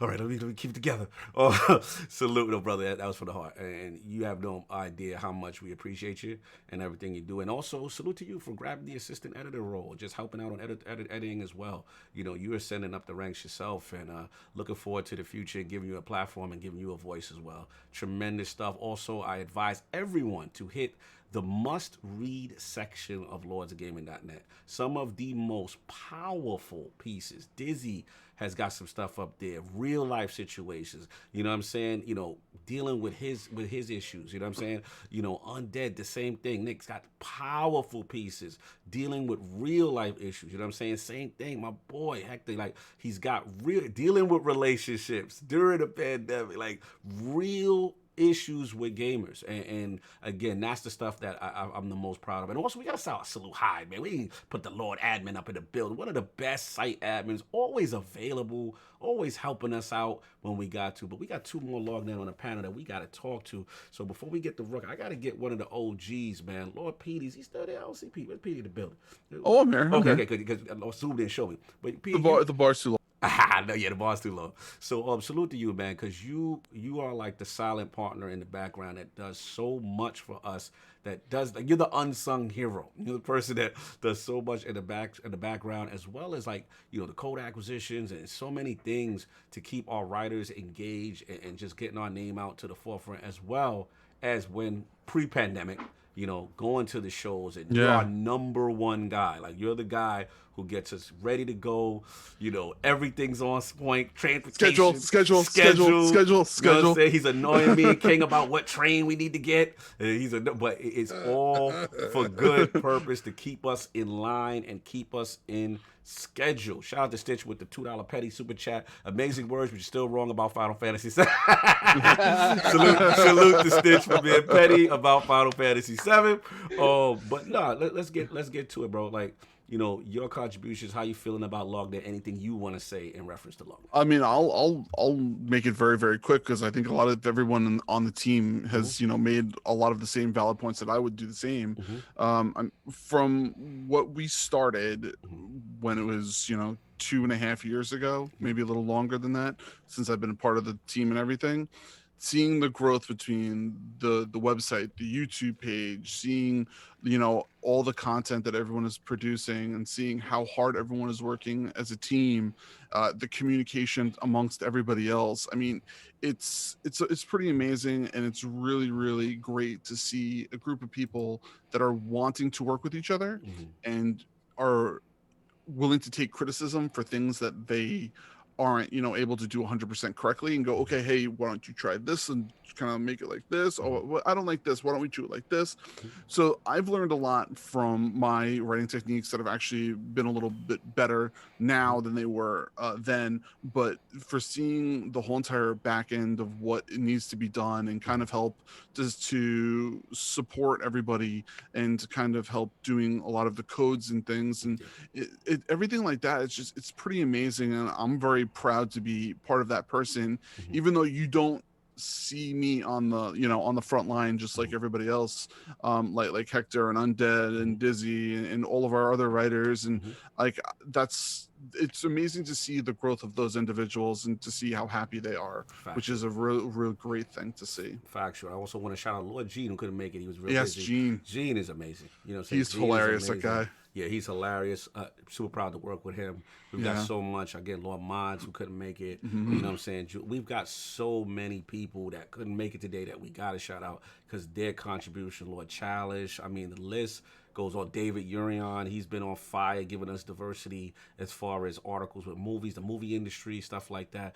Also, got to before I transition to what you call it, got to shout King out, because, you know, the KOS man, you know what I'm saying, up in the building, you know what I'm saying. So we got to shout him out too. But also, we got a new addition, and he's on the panel today. And again, that is Lord J. Thompson, the Soul, Lord Soul, making an immediate impact, has been super tremendous, you know, in his early stages with us, man. So just in general, you know what I'm saying, you're the new kid on the block, sir, and, you know, it's your feelings of LOGNET and just, you know, things in general. Yeah, I mean, I've only been here for like, I think probably like 2 months or something like that. Yeah. But I mean, I echo a lot of you guys' statements, is that like the thing that's been like most apparent for me, like just the little time that I've spent here, is just like how approachable everyone is, right? Dope. Like I don't feel nervous or like afraid about approaching like Nick, for instance, and asking like, hey, what do you think about like this piece? Like, I have this idea. What do you think about this? Or going to Frost and like, what would you do about like the SEO for an article like this or whatever? Like everyone is just like so like ready to help, right? Yes. And I think that's the coolest thing. And then just like another thing that's just been like most apparent is just like how passionate everyone is, and just how hard everyone works too, man. Like sometimes I feel like I've seen like Nick drop like 4 articles in a row or something like that, and I'm like, damn, like you see that and it only makes you want to work harder, that much harder, right? He's a machine. And Gene, I can vouch for that. Yeah, maybe for work sure. harder. For sure. And seeing the stuff that Gene puts out, man, it's and Macha with his guides with Spider-Man and the stuff that he was doing with Genshin, man. It's just like you see all that stuff, and it makes this job like that much more fun, and also makes you want to work harder. Just seeing how hard everyone else is going, it's like, okay, I need to step my game up as well. No doubt. But yeah, man, it's just been a joy since day one. Like everyone's really cool, and yeah, I mean, I look forward to you know more articles with you guys, man. You guys have been the best. Much appreciated, man. Like I said, tremendous addition to the team. We've been loving what you've been doing. You've been putting out quality, and yeah, salute to you, man. It's really cool to have you on board, and looking forward to more. So I want to bring it to King, man. I want to ask King a slightly different question because we're gonna wrap up. But obviously LOGNET, you know what I'm saying. But you know, the rest of the laws obviously couldn't make it here, so I got me and my bro, the King, another year, ILP. You know what I'm saying? A lot of stuff has happened, right? A lot of stuff, man, and tremendous year. So first, I want to thank you because you bring so much energy to this podcast. You are not only the funniest person I know. I love you like a brother. You already know, but your dedication, you rarely miss at all. Sometimes I got to tell you to be on timeout to rest yourself because I get worried. My man don't sleep sometimes. He's here every week, and I'm just proud, man. I'm so proud of what we're doing. This is something we did from the block. Now, you know what I'm saying? On the big screen, and the love is tremendous. So I want to thank you personally for that live on air. I got to give my bro his roses while he can smell them. But how you feeling about ILP another year, and of course LOGNET? All right, I want to start with LOGNET first, and is the order that I'm going to go in is very purposeful. I love to take my hat off to Dizzy. Yeah. From the conception of LOGNET, right? First, my belief in ILP is second to none. None. More believing in me. It's a fact. I put that on record. He's like, this we doing this. Go ahead, brother. If I believe in something wholeheartedly, I give it my 120%, no matter what. I saw COG on my Xbox at E3, and at that period of time, we were at a flux in our life, and I was wrong, and I had to fix it. So I said, he's never going to California alone. I said, he's not going to be on my Xbox without me. No dolo trips for me. And never again. And, you know, I came on to ILP, and it was in flux. And I remembered our chemistry that we have for Saturdays. The Saturday chemistry is, if you think this scratches the surface of what Saturdays was, you are sadly mistaken. But I realized by doing ILP, everybody had these Saturdays. Yeah, we started to realize around the world. Yeah, so many friends did this. Yeah, we all the same creature. We have been infected with the same disease, and we all have the same addiction. And gaming, brother. All right, and it's gaming. But Dizzy, I take my hat off to you, sir, because when we were talking in the backgrounds with the direction of ILP and going to lordsofgaming.net, you are the most self-sacrificing, humblest person I know. You are the strongest person I know. Facts. Because you are sitting there on a 3-hour show with a smile, going through whatever you're going through. He's going through it, yeah. And you are here. You are present. You're accounted for, and you have gave so much of yourself to make lordsofgaming.net into whatever it is right now. You. Because to be honest with you, without you, this doesn't happen here. This is very specific. You know what I'm talking about, and I know your sacrifice. Facts. All right. Snaldo. He said, "Who be?" At first, I thought he was OCD personified. Yeah, he's the drama's crazy. I thought so. But Saldo is the most dependable person that you can lean on.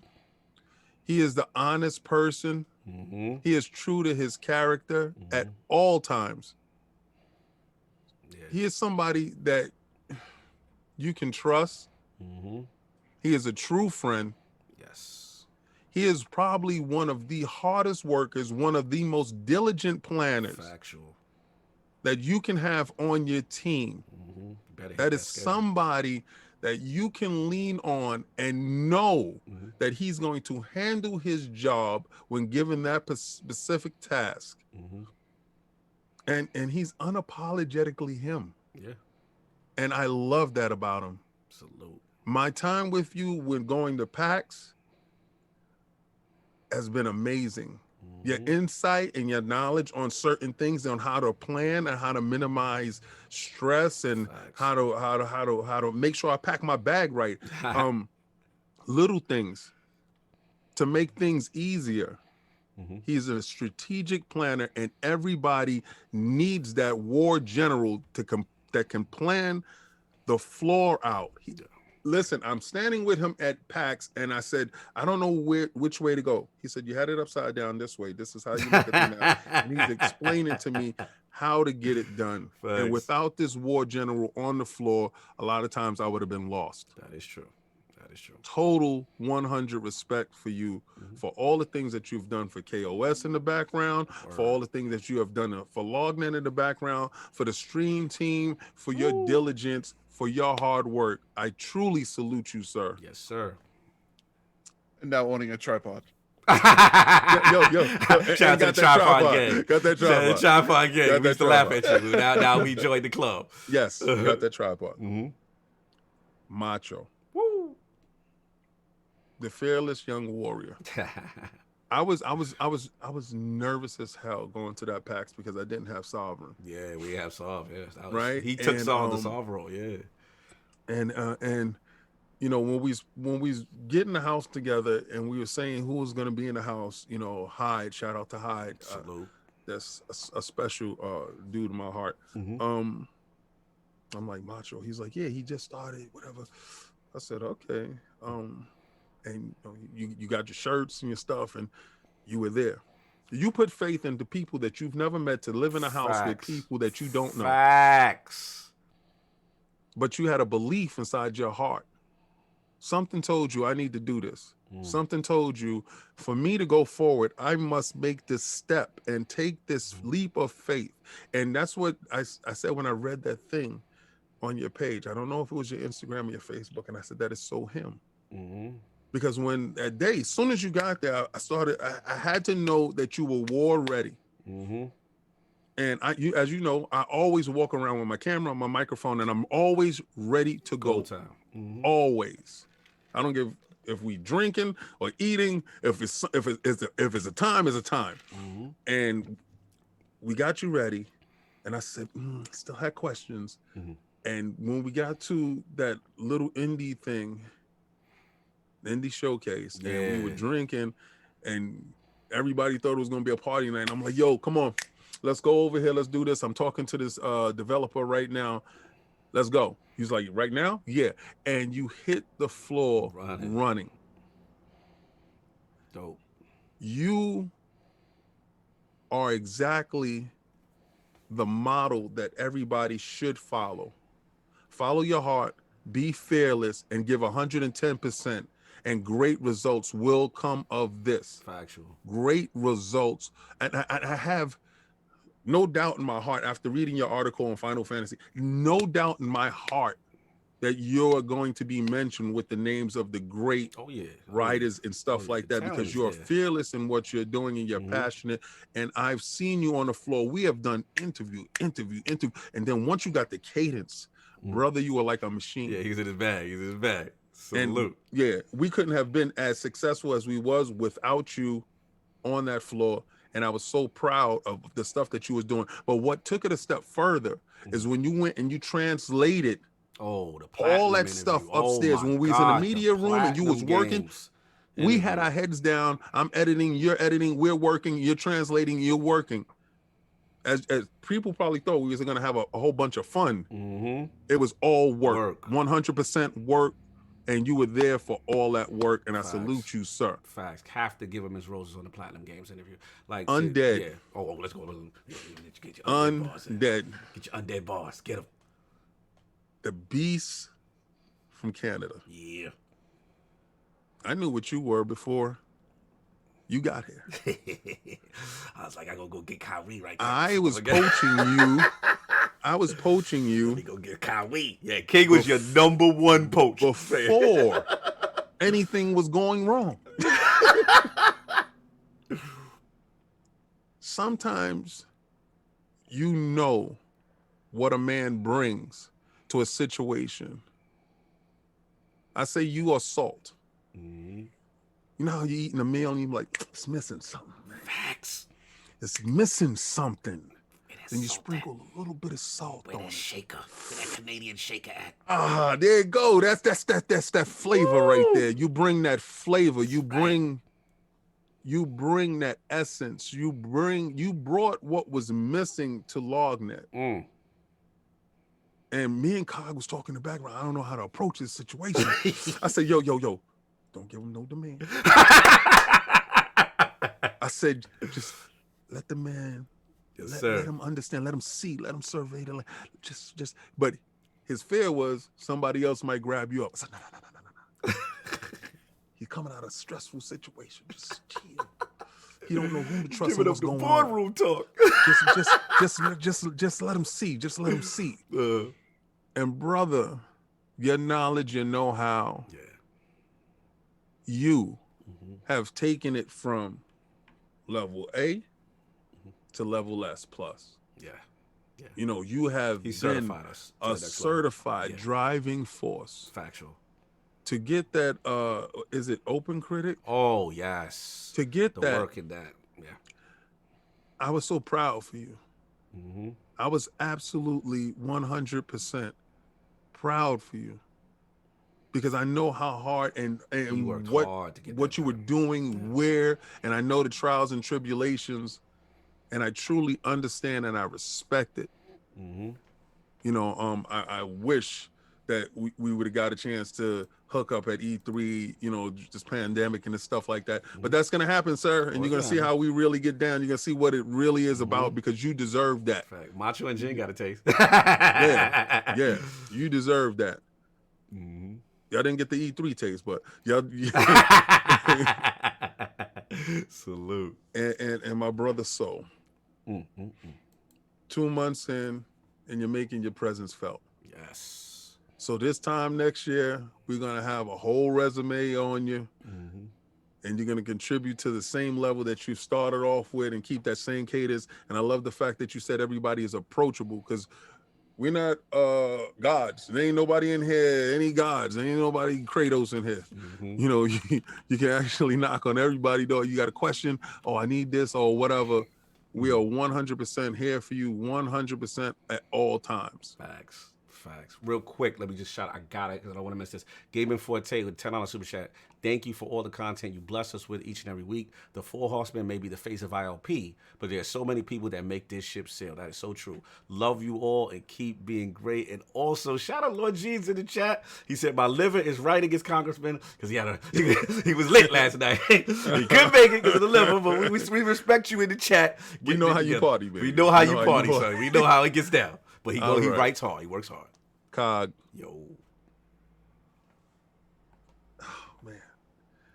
You. Don't you make me cry here. Stop it. It's absolutely amazing. You're amazing. I've always knew you were something special. I always knew it. From the moment I met you, I knew you were absolutely special. I also knew, like Run DMC, like Rakim,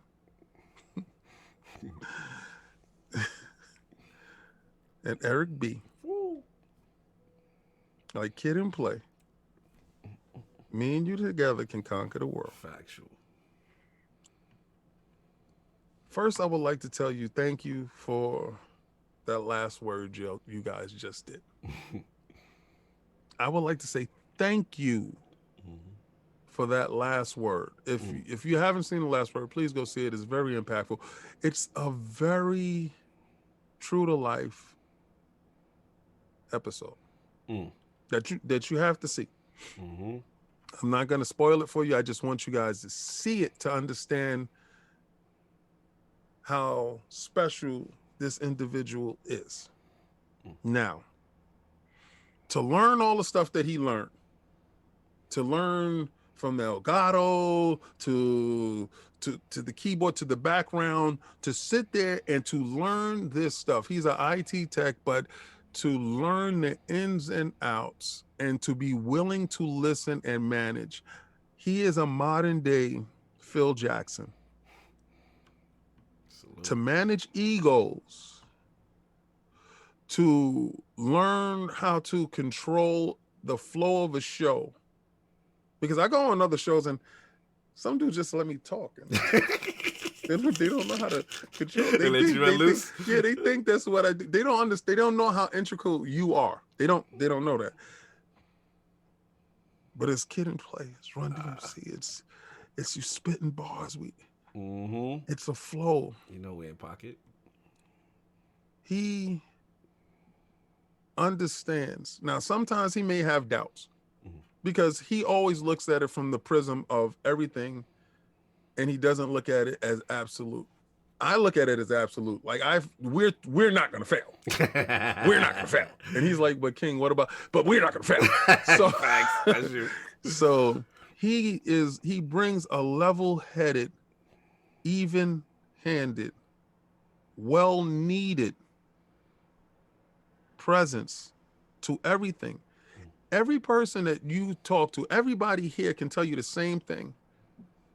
Anything goes wrong with them, you're the first person that's you okay? You all right? First and foremost, as a person, your level of caring is second to none.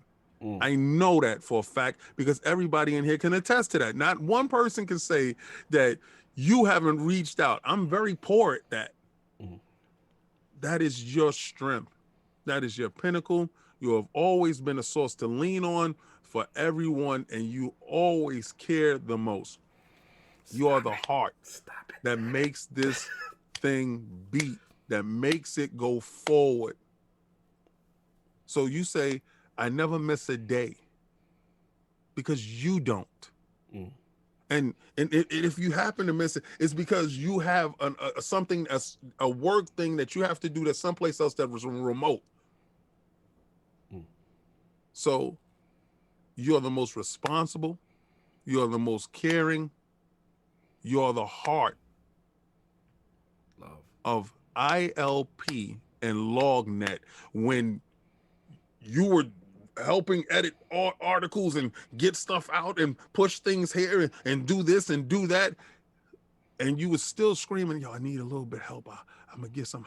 You were still pushing forward. So I salute you because without you, this doesn't work. Thank you, brother. That means a lot. That means a lot. And damn, I was going to do this on no stream. But yeah, you hit the fields. He's right about that. There's a couple of times where I had to tell Hyde, hey, remove his editing abilities on the site. Let the editors take care of it. Because, the work ethic. I appreciate y'all. Yeah, I don't know what to say about that. The King definitely hit home for me. Yeah, man, I'm super proud. I'm super proud because I know we have good people. I know that what we're doing is something special. Everyone's passionate, and it just shows. And I couldn't have been with a better team. You know what I'm saying? And I just love what everyone brings to the table. It's unique, and we're going to keep doing special things, and I really appreciate y'all. Thank you for that, King. I definitely, sometimes you do need to hear stuff sometimes, and I know I'm not a person that takes compliments well, but sometimes you do need to hear that, and it really hit home. Everybody, man, obviously Dizzy, you know, our relationship, you know, you coming to me with the vision and being selfless with that. You know, PD, you've been there from the beginning. We know each other personally. We work together. You're saying you know how we get down, and just to see you jump on board, hide the vision as well. I want to give Josh some credit too, because you know he's doing it for the love of the game, and he's got his own career going on. He's got a lot of things going on, but he is one of the best editors of just the English language. You know what I'm saying? And how to put things together. And yeah, it's special, man. And Undead, man, you took us to the next level. You know what I'm saying? You made this thing reputable, special, super proud. Gene and Macho, you guys are like the core of this, keeping this thing moving. You know what I'm saying? We got so much talent, man. I want to shout out Mods Gaming as well. You know, Mods was there from the very beginning, you know, when we were just a thought, and he literally was carrying the site. You know, from a technical acumen standpoint, I was hoping he could make it, but I know I gave him a last minute. But I want to shout him out. But look, man, we got something special going. As far as LOGNET, super proud, everybody, what we're doing, the diversity. As far as ILP, I think we have a unique voice. I think that, you know, we try to strive to be positive. You know, we try to strive to give even opposite opinions a voice. Salute to all the people who came by. We had a tremendous year, y'all. You know what I'm saying? We had, you know, Bill Stillwell on this show, Jason Reynolds on this show, Jason Schreier on this show, RyanMccaffrey on, like, for people to want to come on to our platform, you know what I'm saying? To feel comfortable, to trust us, to talk and know that they're going to be respected. It's amazing. You know what I'm saying? 5K subs. Like, you know, so much has happened this year. We still went to a convention in the pandemic. I was like, we go. We going, you know what I'm saying? You know, and we had bigger things planned. Undead knows. Bigger things planned. Dizzy knows. Like, obviously, we didn't get a chance to do that in the summer, but sometimes it was a blessing. One of the things for me personally, obviously, I'm calling myself Cognito Unlocked, but yo, it was a geek dream for me to kind of be on a platform and be asked by the community, hey, get LordCognito. Damn, I'm trying to keep it together. Get LordCognito on the show. And it means a lot. It means a lot. I'm just a kid from the South Bronx. I love games. I love y'all. I love everyone in this chat. We got special things popping for next year. I want to shout out Addict. I want to shout out Solve. Those two really complete the show. You know, Addict, you know, from the passion, from day one, pushing me to get into this thing. You know, when I had my doubts, as well as King, you know what I'm saying, pushing me and saying that we got something. You know what I'm saying? Dizzy from day one. Nah, man, y'all, Dizzy from day one. Yo, y'all got something. Like, to hear that, you know what I'm saying? Shout out to Anchorman as well. He was the one we be in the party chats. Yo, y'all should be a podcast. This is the stuff that I'm hearing, and this should be a podcast. Anchorman doesn't get enough respect. Shout out to Wicked Good. I see you, bro. Yeah, it's just really special. Hyde, everybody. But like, yeah, like, it's Solve. I want to give Solve some credit too, because he's the, you know, he does so much to keep things balanced, and to give. He's the like the ore. He steadies it. You know what I'm saying? And he does so much behind the scenes. So salute, man. And in the chat, y'all already know what it is, man. Like, I'm gonna cry. I don't want to cry on the street, so I got to move on. But thank y'all, man. Thank y'all. That means a lot. And salute to everybody that listens to us. 2021 is going to be more special. We got things cracking. You know, I'm super excited. You know, a lot of things to debut. And, oh, wow. Shout out to Daniel with the $5 super chat. Shout out to Cognito being on 3 past podcasts in the last 2.5 days. Doing around 9 hours of talking. He challenged Gaming Forte. Yeah, I'm coming for Gaming Forte spot. I'm coming for Forte spot. But look, man. The Lords, with no poll this year, but no poll because we're going to end it off. But the Lords will return January 3rd, 1 p.m. Eastern. We're coming back at 1 for King's Eyes and rest. You know what I'm saying? Everybody can sleep and have a good one. You know what I'm saying? And then Attic and King, again, send some love to Attic. You know what I'm saying? Hopefully he got his power back. Send some love to Solve. You know what I'm saying? Hopefully the man's been working hard. And it's not the stitch. You got a lot of TCLs for sure. But look, man, thank y'all for the jokes. Thank y'all for saying the swags, the sayings. That's all I got. If anybody got anything else, we're gonna end off 2020 like this. And again, thank every LogNet for pulling up, man. This was tremendous. Actually, just give your outros before we do that. Let's get Dizzy, Undead, everybody. Let's get the outros and get up out of here. So, Diz, anything you want to say to the people before we roll out? No, it's just been a great ride. As bad as 2020 is, I think that we're ending it off on a high note. IDZ across the board, Twitter, gaming, all of that. Unless you want, as Cognito says, the social security to the Nintendo ID, then just hit me up and I can give you that. But yeah, I invite everybody, come check out LogNet. Continue to come every Sunday. Salute. We love you. Salute. You already know. Lord Undead, Assistant Editor-in-Chief. Where can the find people find what you got going on, sir?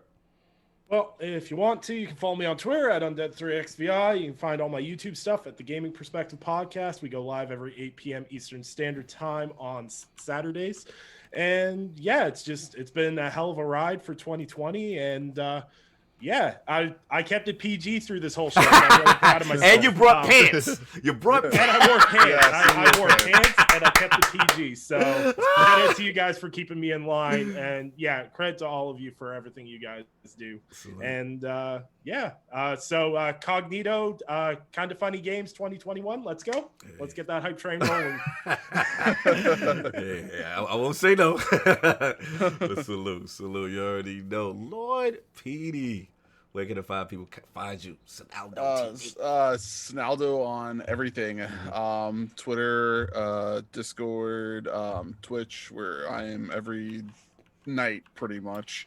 And yeah, I mean, that's pretty much it. And I just wanted to say I'm so proud of everybody from LogNet to ILP. Want to tell everybody in the chat, make sure you're hitting those like buttons. Make sure you guys are, subscribing and checking us all out. Make sure you're checking out these guys every single dang week. And we got a lot of really cool things on the YouTube page that are planned for next year. That's going to be pretty good. So make sure you guys are checking everything out. So thanks again, Cog and King and Addict and Saab. I can't wait till I go to a convention with you again. That's gonna be fun. Man, I am so pumped. I cannot wait. I'm like, I'm sitting there like ready to bump. Yeah. Oh my god! Well, hopefully PAX it'll be this PAX. Yeah. Yes, say summer, so we'll see. Yeah, well, I'm holding those days to it, right? So I'm gonna take a flight out there because they owe me money. So they don't want to give me back my money, so I'm taking a flight. Savage. I will be taking the train, and I will be going. I will be taking the. I'm and I will my not. money.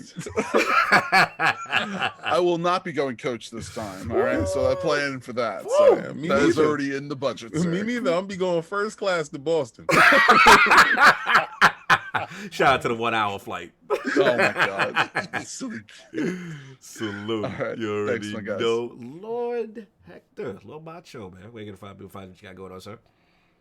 Yeah, man. Twitter. That's where I'm most active at. So hit me up on Twitter at Hector_Ram, capital II. I'm always promoting LogNet stuff. I'm always giving off my hot takes on gaming, always giving the good word of Final Fantasy 7. That's right. Preach it, brother. Preach the scripture. And always chiming in on the food takes. Like, yo, is that a roast pollo? Yeah, like, the booty gonna come out quick. Those totones, you got to catch up with those. Man.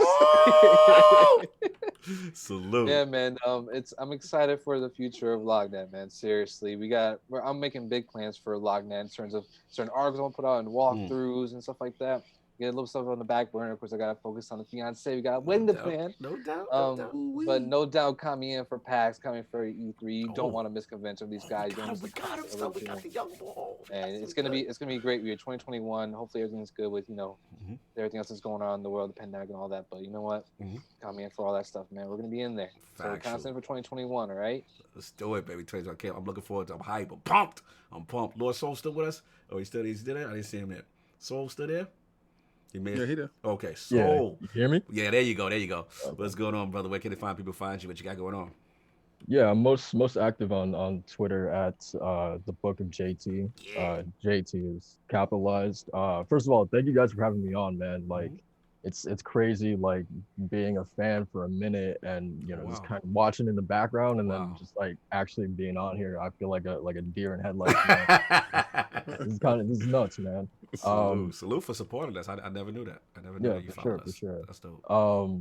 yeah, I mean, just keep it tuned to LogNet, man. We have a lot of stuff coming in the pipeline. I know me and Macho are kind of we're talking about working on something. So that's really exciting. And yeah, man, again, been a great year. Excited for the future, and thanks for having me on. Salute, brother. Appreciate your contribution, and like I said, sky's the limit for you, man. We see the talent. It speaks for itself. You already know. And of course, the king got me damn near tearing up with his powerful ass. Tried to make you cry. Tried to make you cry. Oh, you did a good job. You did a good job. So real Grab quick, that super chat. yeah, grab a super chat real quick. Gamer by choice, 12 hours with God bless ILP and podcast for being great for gaming. Wow, Respect, brother. Respect. Lord King, man, powerful stuff today. Where can find you? What you got going on, sir? As we end 2020. I want to say thank you to all 5,040 people that hit that subscribe button. I want to take time to thank everybody that's in the Patreon. I want to take time to thank everybody who joined the realm. I want to take time for every person that has went to the merch store and purchased anything. Anything. I don't care if it's a pair of socks. I don't care. I want to take time to thank the people that didn't subscribe, that hits the thumbs down, who shows up every week with your dedication. I want your dedicated hate. To thank every person that watches and still is undecided. I just want to thank you for even taking the time out, your time, because you could be doing anything, but you're doing this thing here with us, baby. So no matter how you're doing it, I just want to thank you. You can catch me at King David OTW on Twitter. Iron Lords Podcast everywhere else. That's on Instagram, Facebook, and TikTok. KOS will be up this week. I know I keep telling you that the Maestro is going to be up this week, but I had to find my reference book. I had to go through my Hulk stash to get that Future Imperfect to tell you about the greatest fight that in my opinion, with the Hulk versus the Thing. And I'm going to give you that story. And also on the back end of that, since KOS has been like 2 weeks out, I'm going to give you Baby Yoda. Guru. So I'm going to give you a little quick history of him. His unboxing is very short, you know. Got two of them. Got one for me, got one for the wife. But man, a whole year. Yes, sir. And y'all have no idea what we have in store for next year. I just want to say one thing. I gave it out to you guys. I thought you guys spit bars. I told you guys to hit me up on Twitter. True. King David OTW. And what's up? I need artists. I need artists. You thought I was joking? I want those bars. If you want to be immortalized, if you want to be synonymous with something, hit me up. Like, I've never known any scared rappers. Is Eminem? Is there some Eminem someplace? I don't want you throwing up no spaghetti up on your shirt, but just spit them bars. Shoot that. Come on, give me a fake Joe Button, something. Girls all passionate about Joe Buttons, right? Well, then get into my DMs. Pause. Spit your bars, man. Something special. If you want an opportunity. Time is running out. Don't let that run off to somebody else that don't deserve it. You deserve it. You're looking in the mirror every day. You know, palms are sweaty, knees weak, arms is heavy. You that same dude, get up out there and just get into the DMs, man. Make your moment. Man, live like Macho. Exactly. He ain't lying. Dano says Addict not sent his albums he made on the side. No. Look, man. Salute. Yeah, King is right. Yo, again, aspiring artists, if you got some hot 16s, you got some bars, you got some lyrics, please hit up the King. Something very cool is cooking up. And we'd like, the community to be a part of it. So salute to him on that. Please hit him up. Yeah, King said it best, man. But again, tremendous year. Again, I want to salute also the supporters of ILP, man. So many of our brothers, our contemporaries, you know what I'm saying, that always show us love. Shout out to Boom. Shout out to Fonz. Shout out to Brad. There's so many people, man. I mean, Dealer, the RDX, the Xbox 2, you know what I'm saying? Shout out to Bill Stillwell, Ainsley. Like, Wicked Good Gamer. Wicked Good is in there, you know what I'm saying? Like, the list goes on. If I didn't say your name, I still love you. Just so many names. But it's just like, again, to get the love from your peers, you know what I mean? It's also super humbling, you know what I mean? So, look, everybody enjoy your holiday. That's all I got. We're going to do Don't drink and drive. Yes, be safe. Be safe. Like I said, the Lords come back again. We can take a week off. We'll be back January 3rd, 1 p.m. Eastern.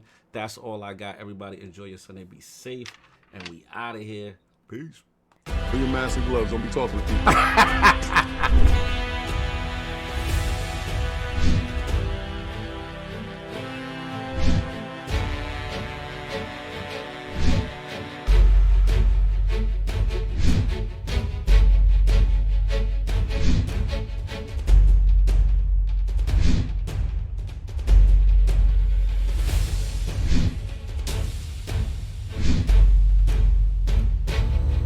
you